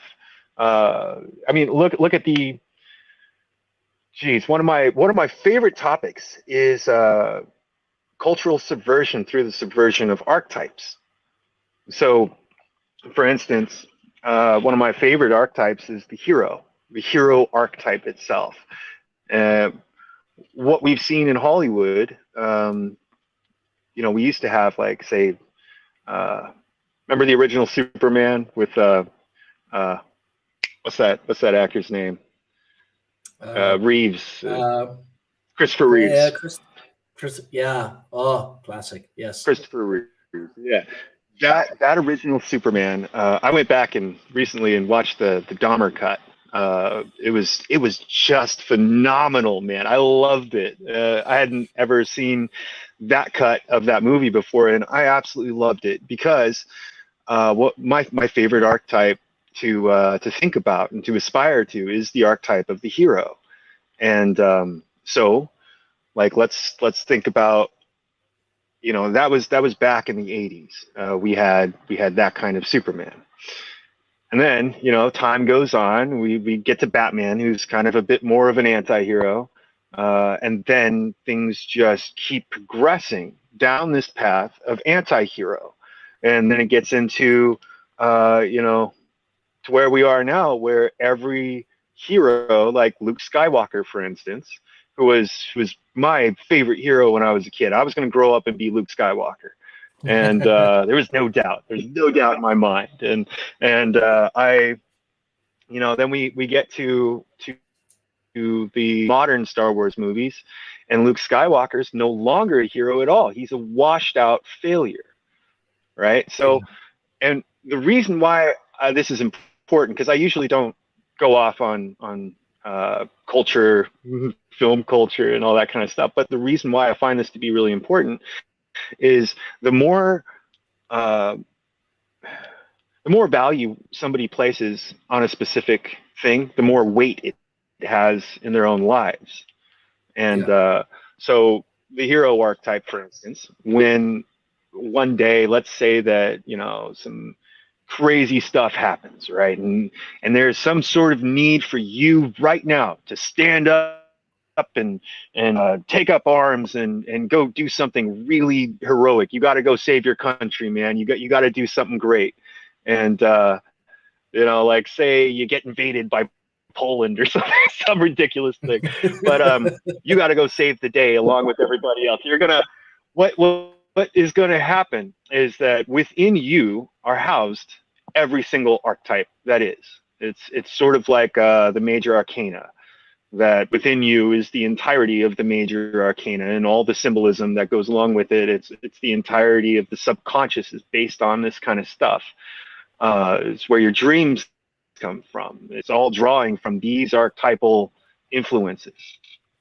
So one day, if you need to get up and go be a hero, you're going to utilize the archetype of the hero that's within you.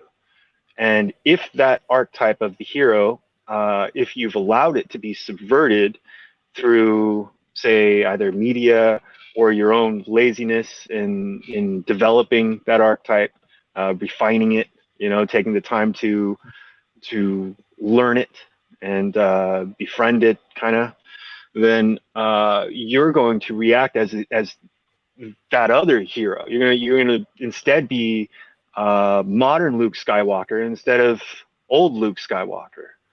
Yeah. The original trilogy. I mean, not the old one drinking the purple milk and all that.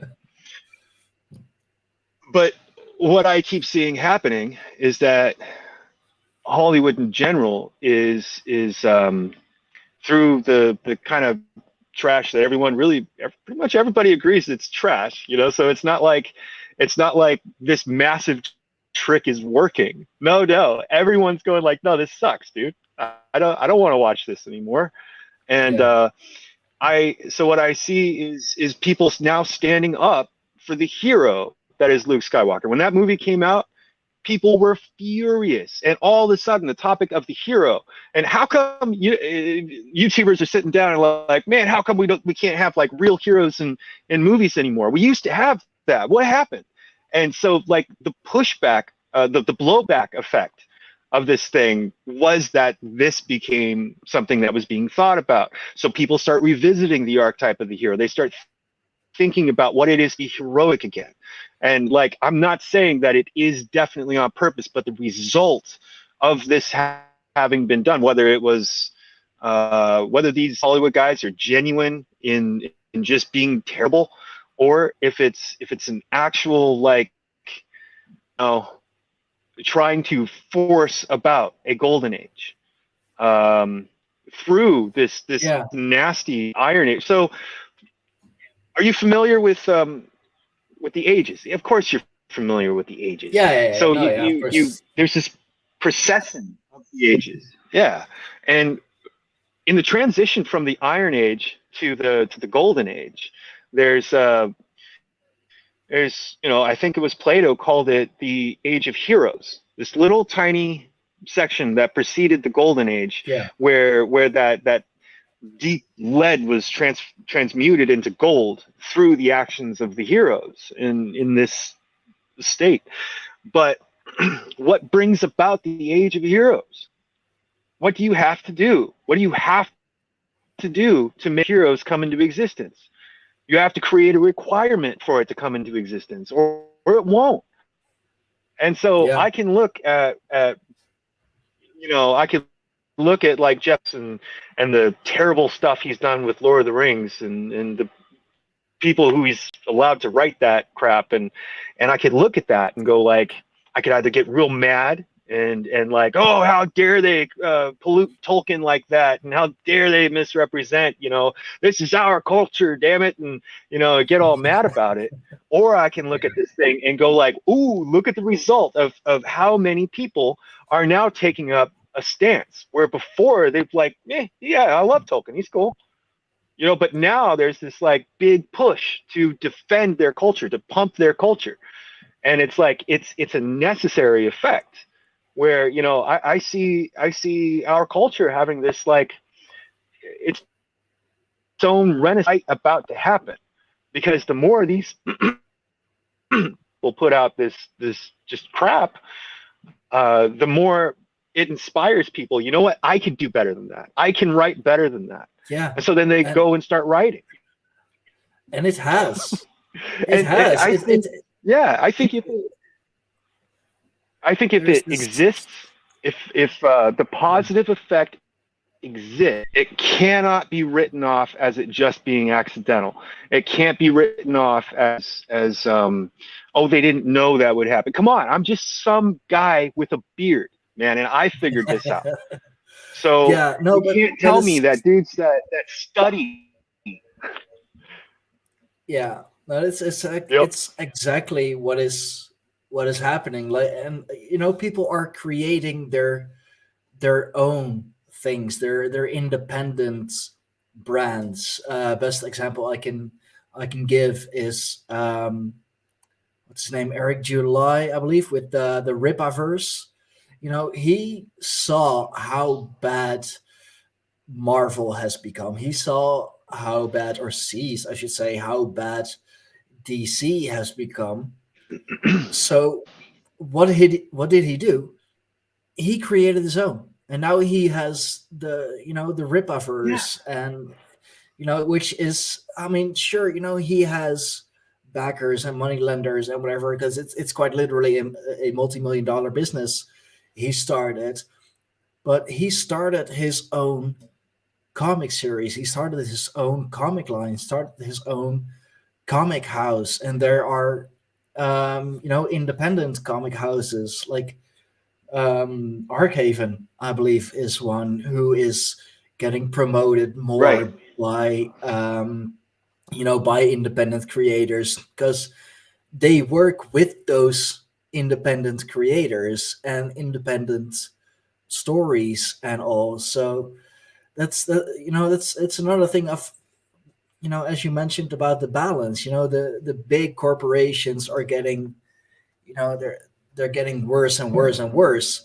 Therefore, the independent creators or the independent businesses, they have to step up and be better. And it's that's the Yep. thing that so many people don't see. And honestly, I didn't at first as well. I thought, balance always meant level, but it's, yeah, it is, as you said, if one thing comes down, then as a balance, the other thing has to come up. The seesaw effect. And Yep. that is what we're seeing. And like you mentioned, Lord of the Rings, with the whole Rings of Power thing on Amazon. Like, so many people got mad about it, and what happened? It fucking it lost money. Or with the new Batwoman series, or it used to be Batwoman series on CW. Like, it was, there were so many complaints, and the viewer numbers were so incredibly low because it was so just terrible and woke, and crossed off all the checklists. Okay, Yeah. she's a woman, and she's black, and she's this, and she's that, and she's, there you go. It got canceled, and Warner Media, the parent company, lost millions, and they're like, okay, fuck it, just cancel it. This is obviously not gonna work. Nobody's So gonna watch let's, this. no, and nobody did. Yep. And now Warner is down tens of millions, and they have to fire people and cancel shows, and just try and make up for it, because they're like, but we ticked all these boxes, we did everything right, and we still lost. We're gonna have to approach this in a different way, because we can't keep losing money. We're in the business of making money, not losing Yeah. money. Yep. But it's real wild to think about how I keep hearing YouTubers ask, like, how did they not know that was going to happen? Oh, they knew. My wife worked analytics for a long time. They knew. That was not just, I mean, people pay these companies, these big companies, they spend millions and millions of dollars every year on analytics to find out, to Yeah. predict what people are going to be interested, because these things take years to work on. These companies, they really pay out the ass for analytics to try to be aware of what is going to be popular years from now when this movie comes out. Whenever this project's done, are people still going to be interesting. Well, I say like we're going to start a zombies are really popular right now. Let's do a zombie movie. Well, it's going to take 5 years to complete. Are zombies going to be popular? Oh, let's ask the analytics team. And it's a real big business thing. So these people, I mean, like bare minimum, they knew that it wouldn't be great. They knew that they wouldn't make money off of this. They knew that the general population isn't behind any of this garbage, you know. At the very, and that's just let's just pretend that is just a strictly business thing. If you want, and you know, there's lots of people who are looking at Hollywood as cultural engineers. If you want to give them that much credit, then they definitely knew, for sure.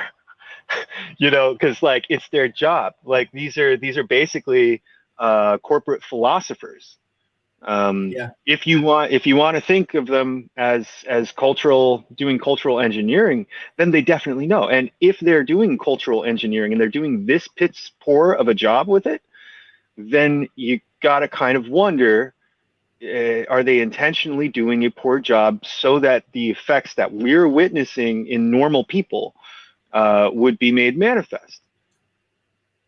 I think that they a lot of the times push degeneracy, not because they like degeneracy, but because they're trying to get rid of degeneracy. They're pushing people away from it. Maybe I'm giving them way too much credit, but this is the result I'm seeing. I'm seeing people that I would have, like, I typically don't think of this guy or that guy as like really fine, upstanding, moral people, you know, but I'm starting to see them really take a massive step back and reevaluate themselves.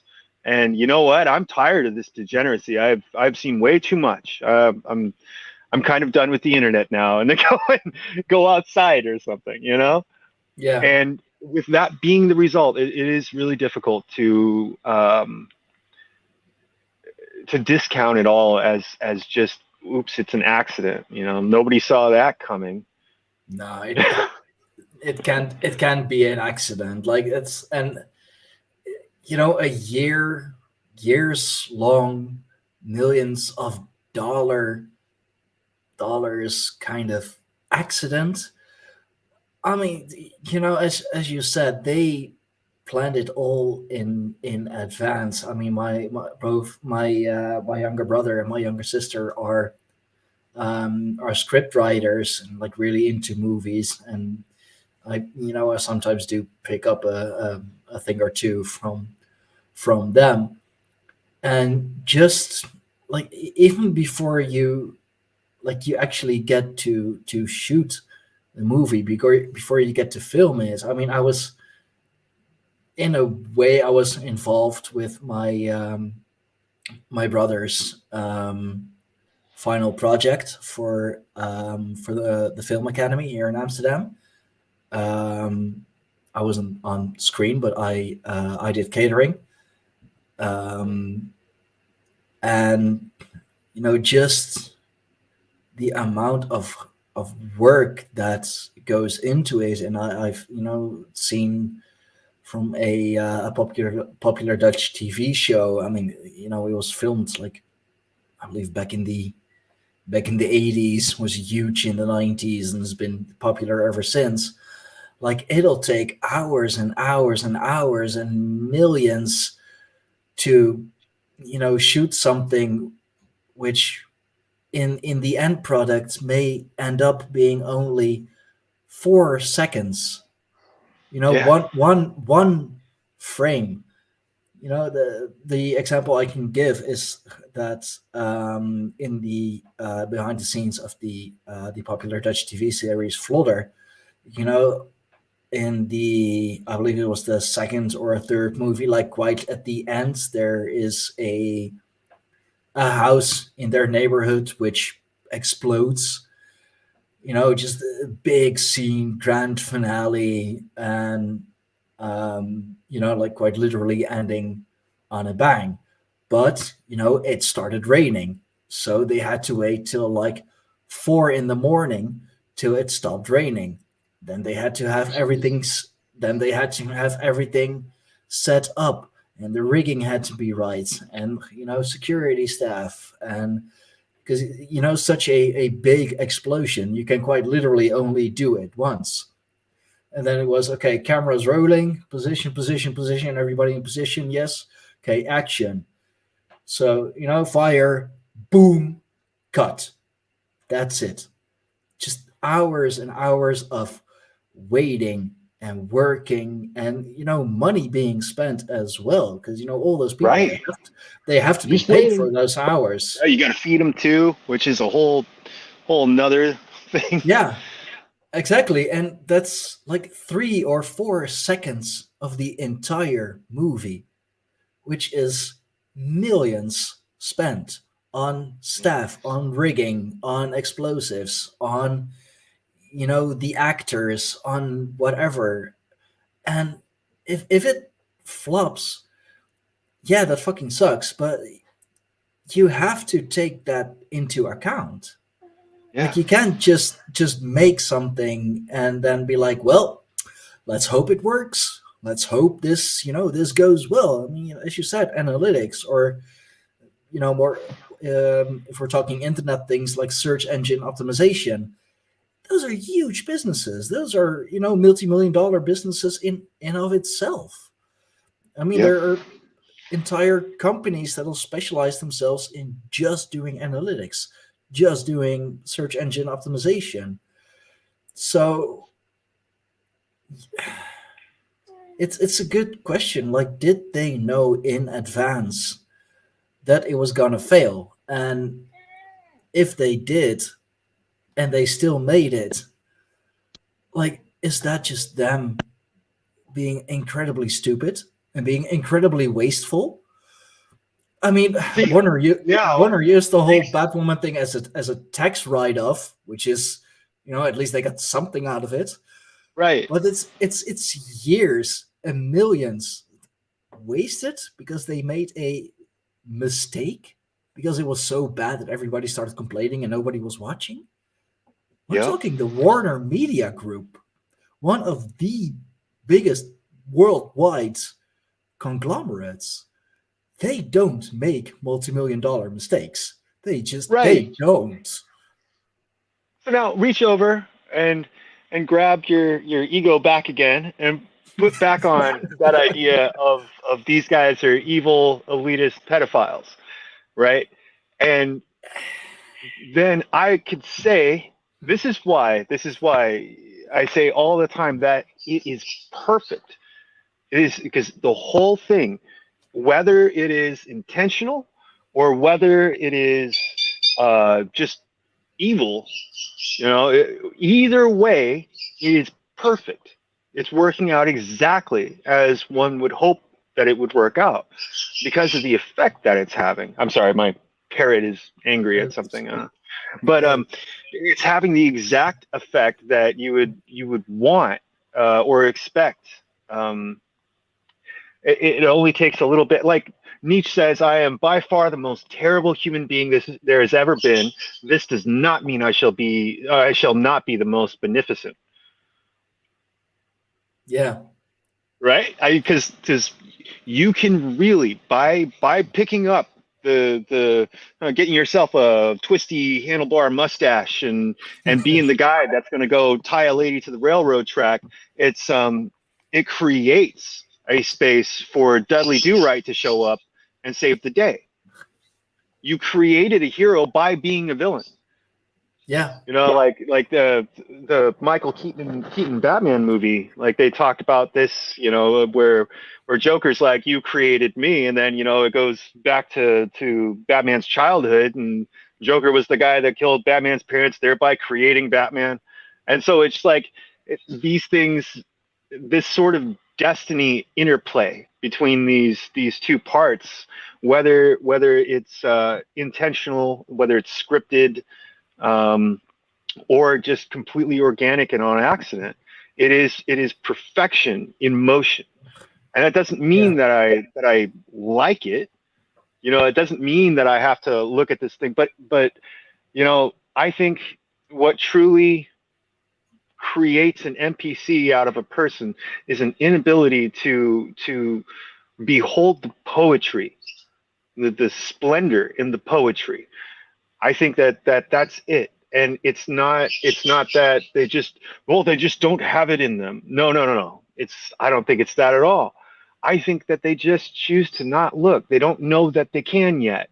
And one day, probably through a massive amount of suffering, something real terrible, one day they're going to either off themselves or discover the absolute symmetry of it all, the beauty of the poetry of this entire universe. And whether it's orchestrated by a god or orchestrated just by the fact of our existence, it doesn't seem to really matter. It doesn't change any of how incredible it all is when it's in operation. And it's always in operation. Oh yeah. Yeah. No, that's such a great example, you know, Batman and the Joker. It's a classic, but that's also why Batman doesn't kill the Joker. Right. Because if the Joker is dead, if the Joker is no more, then there's also no need for Batman anymore. Yep. And but you'd think that if we know this, you know, just some guy with a beard and just, you know, your average Dutchie, well, I mean, slightly above average maybe. Let's not put ourselves down too much. Right. But if we know this, then you would think that they know this as well. They have to, because they possess so much more knowledge than we do. I mean, not necessarily that they know more, but they have that hidden knowledge, that, you know, occult knowledge. And you know, that could be a whole other thing. Maybe because they hide it and keep it for themselves, it encourages us to go looking for it, you know. Exactly. because they are, you know, because we have these questions and they are hiding the answers, it makes us look for it. It makes us look in the places that we can reach.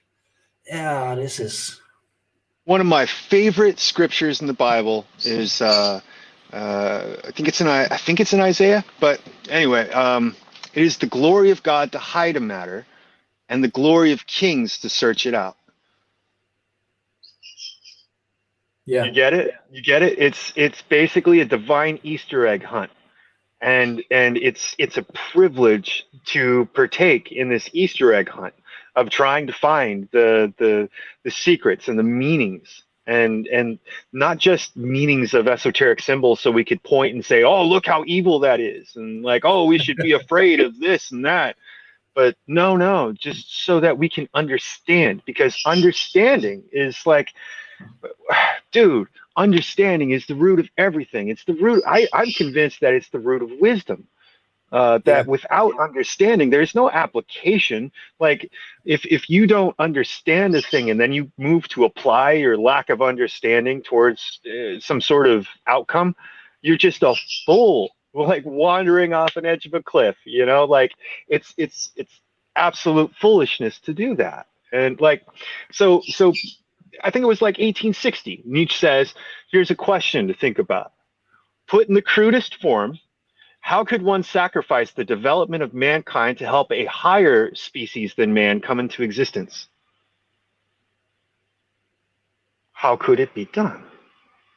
Yeah. And now here we are 140 years later, 100 some odd years later, and we're witnessing how he answers this question. He says, a declaration of war on the masses by higher men is needed. Everywhere the mediocre are combining in order to make themselves master. But we should take a reprisal and bring this whole affair, which in Europe commenced with Christianity, to light and to the bar of judgment. which And now is, we're watching it happen.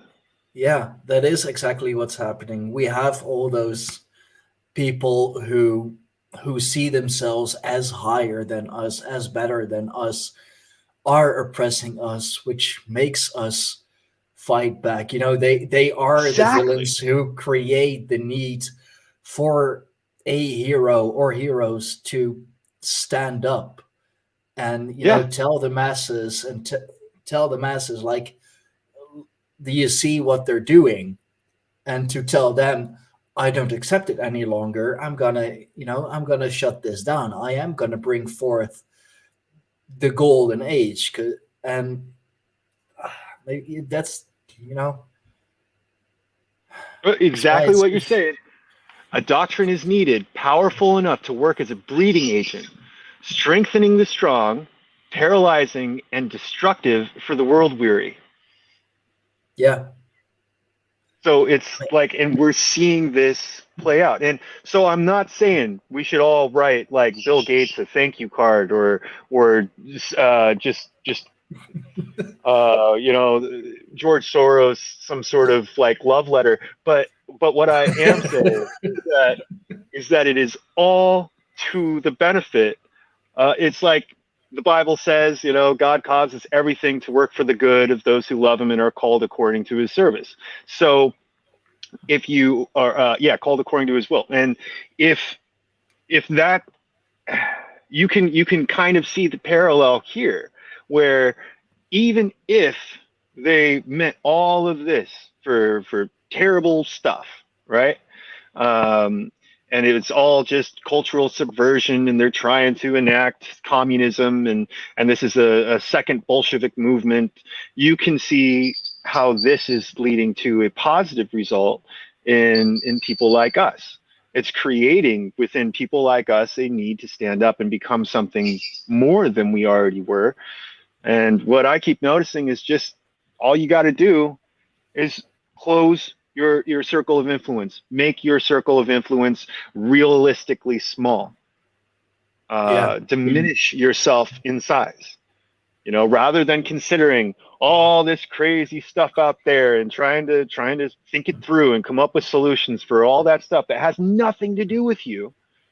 All you have to do is withdraw from that, close, make that circle of things that you're willing to consider smaller, and all of a sudden, those attainable things, like your family, can start thinking about your family, start thinking about the way that you live yourself, start thinking about like your own state of mind, your own ability to perceive things.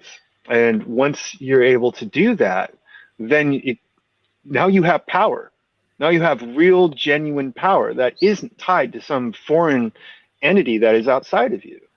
I mean, that's what they do as well, right? That's what the people who say that they're above us, they do that as well.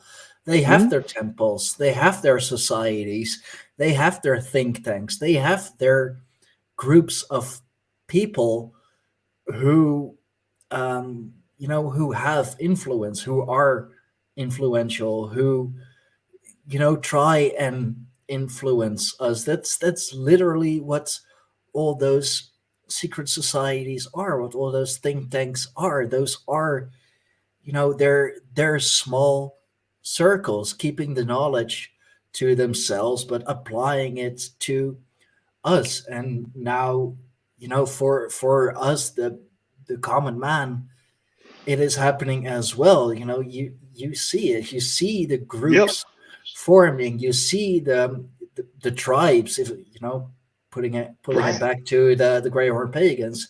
You see the tribes forming again, and you see those tribes connecting with each other again, sometimes with the help of a middleman. I just did a show yesterday. It's been a busy week.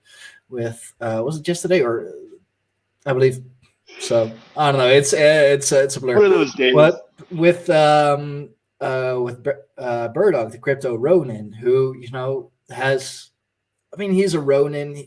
He is an outlaw. He does things by himself, but he fits pretty much within every tribe, and he also does his best to connect the tribes, to help connect the tribes to each other, to help connect the groups to each other.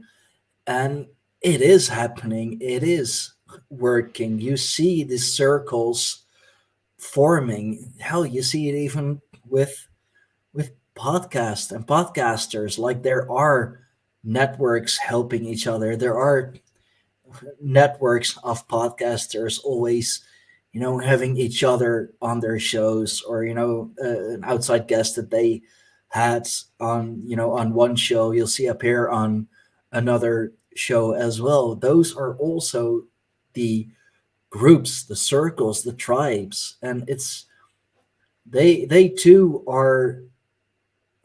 I think it's a more realistic approach as well to enlightenment, if you will. Like, you can try and enlighten the masses all at once, which is a huge fucking task. You'll be Atlas carrying the world on your shoulders. Yeah. Unfortunately, you're not a god. You're not one of the elder ones. You're a mere human. You're not gonna make it. But if you can, like, at first, like, shine your own light, enlighten yourself, or enlighten yourself more, then find a group, create a group, find a tribe, create a tribe, help your tribe elevate itself, enlighten itself, and from there spread it. I think that's a much more realistic approach, and it's working so much better as we see happening, because there is this awakening going on. There is this revival going on. The old gods are, well, Yeah. they are returning. They are making themselves known again. Hell, who was that again? Thomas Sheridan even told me that even in the Middle East, there's a pagan revival going on. Wow. That even in the Middle East, they are going back to the Canaanite gods and all. Like, even there, like, Wow. of course, I'm focused on Europe as a European. Right. Of course, as a Germanic, Frisian, whatever, I'm more focused here. That's why it surprised me so much that even, like, halfway across the world, the known world, which is a topic for another time, even there, a pagan revival is going on. People are finding the old ways again. Also, because just the way that we are living now, the gods that we venerate now, whether that be the government or science or even the church, it's all, they say it's all weakening, but it makes me think it's not. I mean, yeah, it is. If we're saying that the old gods are coming back, that the old faiths are strengthening again, then the newer faiths are weakening in power. The church, the Catholic Church, the Christian Church is losing its grip on Europe. I mean, it's still pockets here and there, but that's how humanity started as well. It's how everything started, with a pocket here and a pocket there, and small group here and a small group there. Those connected made one bigger group. So I think they're the best of times and they're the worst of times. It's an interesting time to be alive, at the very least. And isn't that the old curse, right? The one of the best curses I've ever heard. May you live in interesting times.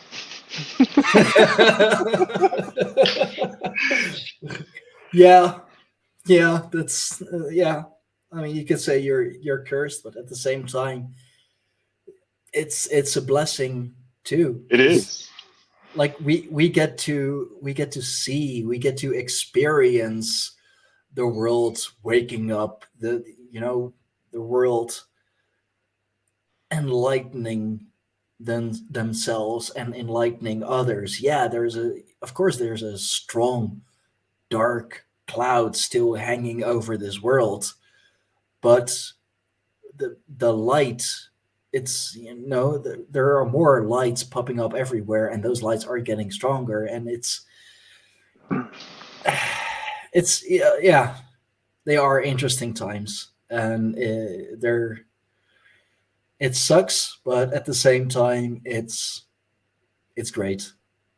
Yeah. I haven't figured out yet where I stand exactly. It really differs, day by day. I have good days, I have bad days. I have bad days where I'm like, just fuck it all. I don't care anymore. Just let it go. Then I see, this one thing or this one comment from someone, and I'm like, there is still hope. Okay, let's get it on. Let's go on. So I yeah. really enjoy. This is where I kind of split with the Love and Lighters real hard. Is I really enjoyed the idea that we. I mean, it's just another little thought exercise. But what if you die every night when you go to sleep, and a different person comes back the next day, a different being? Right? What if this is a continual death and rebirth of yourself, and every day there's a new development and a new self? And I think it kind of lends itself to this idea that there is. I mean, man, let's say that my side won. Let's say that my side, my preference, like Mhm. really won and got its way and got full power and full control over everything. It would be absolute hell for a whole lot of people. And they Yeah. would be sitting in the position that I'm in right now, going like, this is nearly unbearable. How can one endure this? Because one man's utopia is another man's hellscape, dystopia, I guess. But this sort of ebb and flow of light and dark is, and we get to witness this every day. The sun rises and we watch it reach its peak, and it's the golden age. About noon. In my hemisphere, it's about noon, and it's like that's the height of what I get to experience of the sun, and then it's going to set, and then the darkness comes, and it gets darker and darker and darker, and then the sun rises again, and watching this cycle is its own perfect balance, right? And how is it that we're so able to see this in the sky and identify that? There's a lot of people who claim to be animists and can't understand this basic concept of the need for the coming darkness so that the sun can rise and battle it and Yeah. fight it off. And then it happens over and over again. And it doesn't diminish the victory that the golden sun has, and it doesn't diminish the victory that the darkness has. The fact that it happens every day. I mean, it's still the same amount of wonder every time it happens. It's like Yeah. if you know if you can see that in the sky daily, then why would you not see it on the earth over a longer period of time? And that's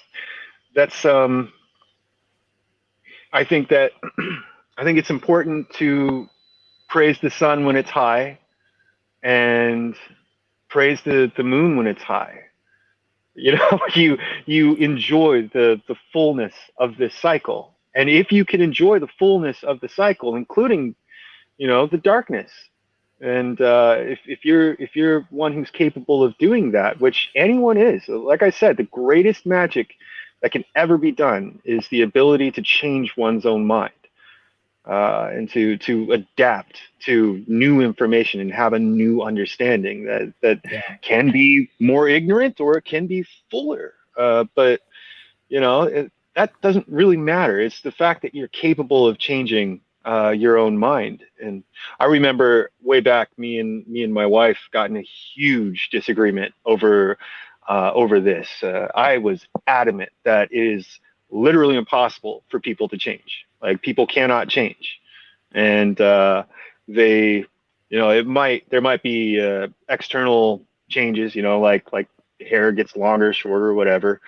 I can go shave my beard right now, and I'd have changed, and that's an easy kind of thing. But to actually change the core of who you are is impossible. That's why I think it's like literally magic. Being able, when you think of yourself as an AI, um, like a self-aware sentient AI, and what we always prescribe is like the terror of AI is that one day it'll be able to alter its own source code. Well, that Yeah. is the exact same level of being able to change your own mind, to adapt your own beliefs at will. I think that's the highest form of magic. And when you're capable of doing that, you're capable of getting to a point where the darkness is even good. It's all good. Yeah. It doesn't Um, mean you'll like it, but it's good. exactly. And even by that, you can like quite literally change your DNA. You can change Yeah. yourself. You can become this new being. I mean, Yeah. even if we're like, even if we're not talking like basic biology, then even with that, your cells like will regenerate themselves every so often. So I believe it's Yeah. like every number of months or whatever, like your full body will have regenerated Yep. itself, all new cells. So even from a biological perspective, you are not the same anymore because those cells have died off and have regenerated themselves, new cells and whatever. So if it's oh, he's mad. He's really mad. I'm gonna go cover him real quick. I'll be right back. Yeah, no, of course.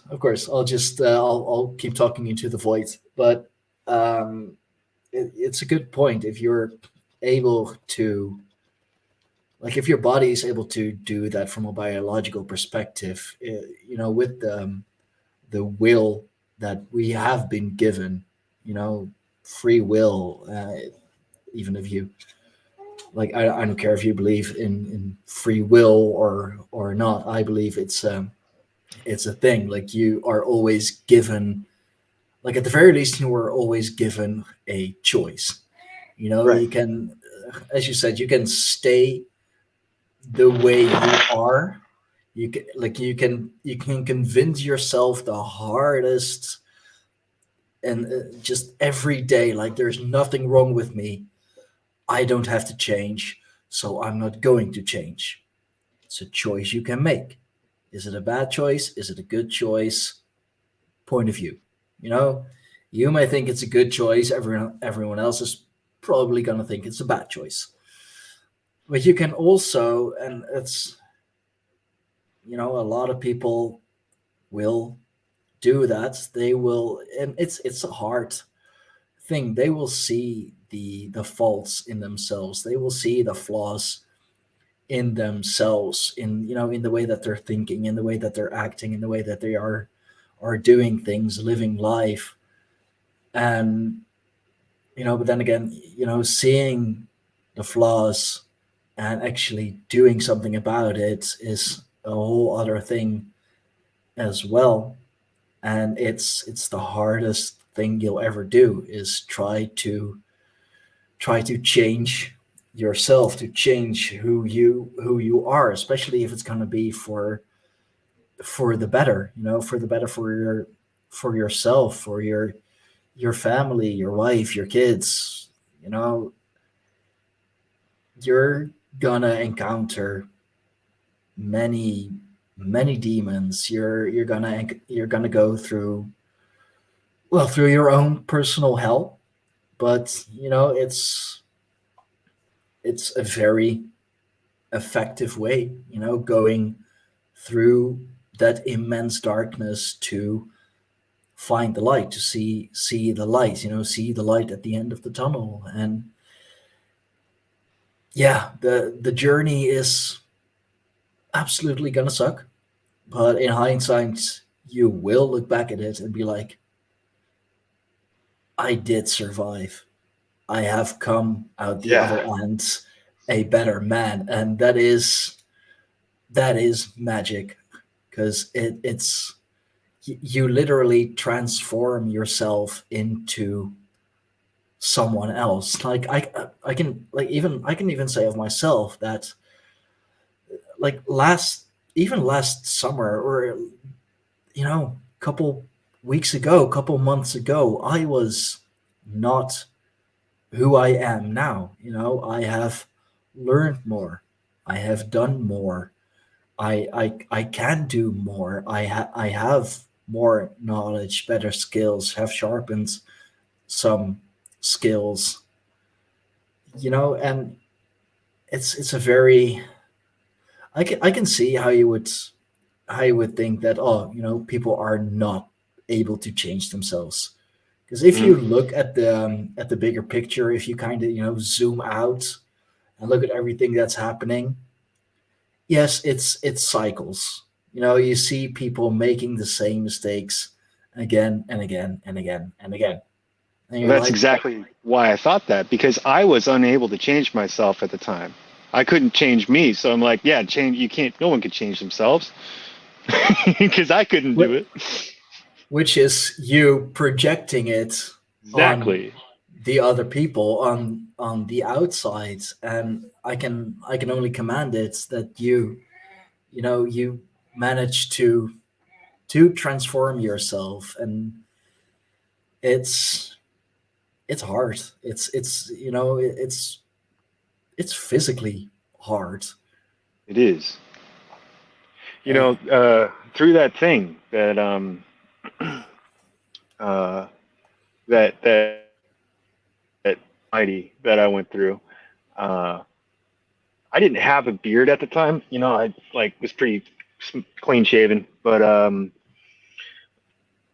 what happened was I got kind of hit rock bottom with it, and half of my beard fell out, and I didn't have a beard, so it just giant bald patches, and you could still tell, like even if I shaved that morning, you could still tell that there's just I looked sickly, like real sick. It was like these huge patches all down here and across mm, my chin and my neck and just big old chunks of just gone. And that's why I have the beard now, because I proved that I can change. As I changed it, I even went to the doctor and they're like, "Oh man, that really might not ever come back, dude. It's like baldness. It's like you went bald on your head." And I was even going bald on my head too, man. And it all came back. I got it all back because I changed. And that's like this is why I have the beard now. It's a badge of honor. It's a proof that I actually was able to change myself. And every time I look in the mirror, I remember that I fought to get this back. You know, it's pretty cool. and obviously you won, because you Yeah. know, you have the beard and you have that good head of hair again. I mean, I am dealing with male pattern baldness, which is why I'm really happy that I still have, you know, a good hairline and a Yeah. camera that's, you know, is facing me, because like this is the best part I still have.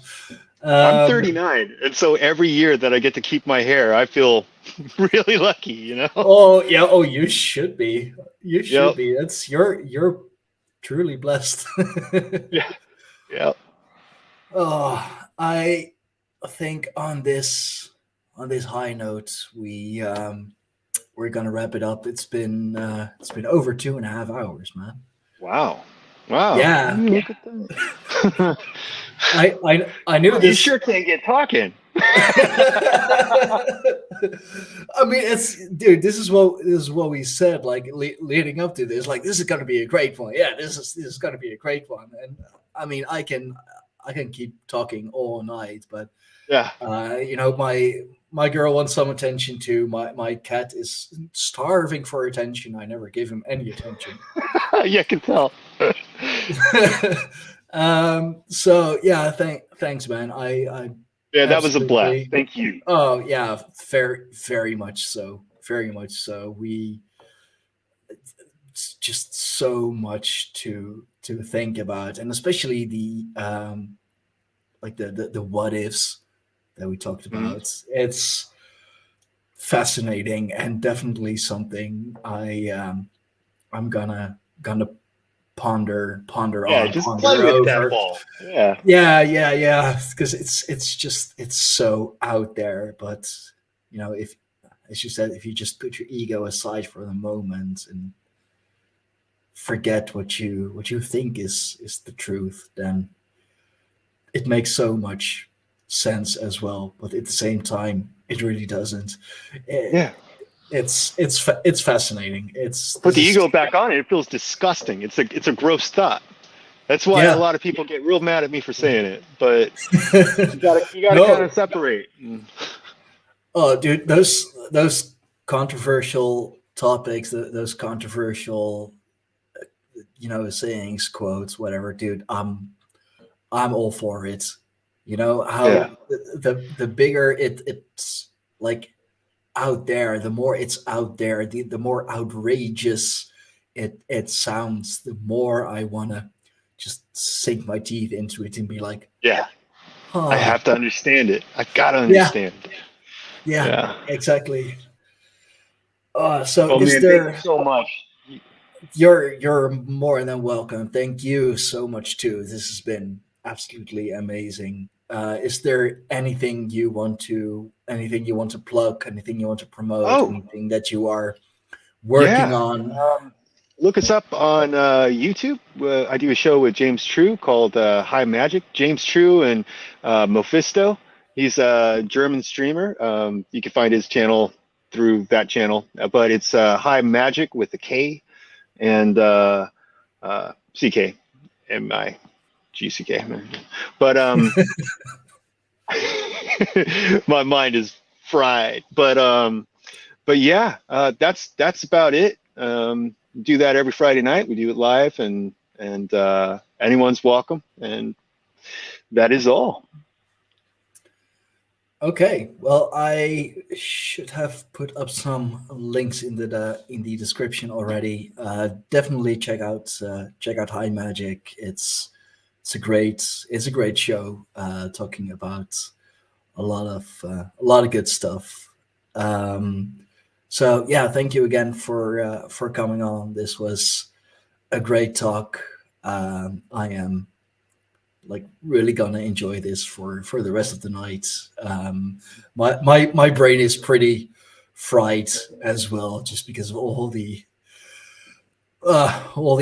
information, all Stretching the concepts, man. yeah. But it was absolutely great. So, Mr. Warlock, sarcastic.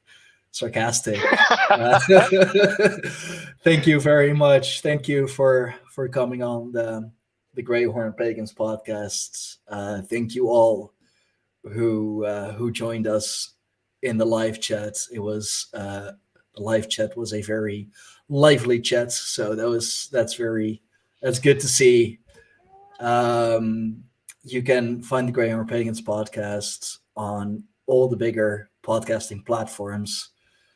Besides Apple, somehow I'm not able to get on there, which is ridiculous. But that's Apple's loss. You know, it's a great show. I record everything live here on YouTube. So if you want to, you know, watch all the great talks again, hear all the great talks again, definitely go to my personal YouTube channel, youtube.com/@steinfox. If you want to support the tribe a little more, we have We have merch. Just gonna show my own merch real quick. We have Patreon. We have a lot of great stuff. We even have our own website now. Since Monday, we have our own website. It is greyhornpagans.com.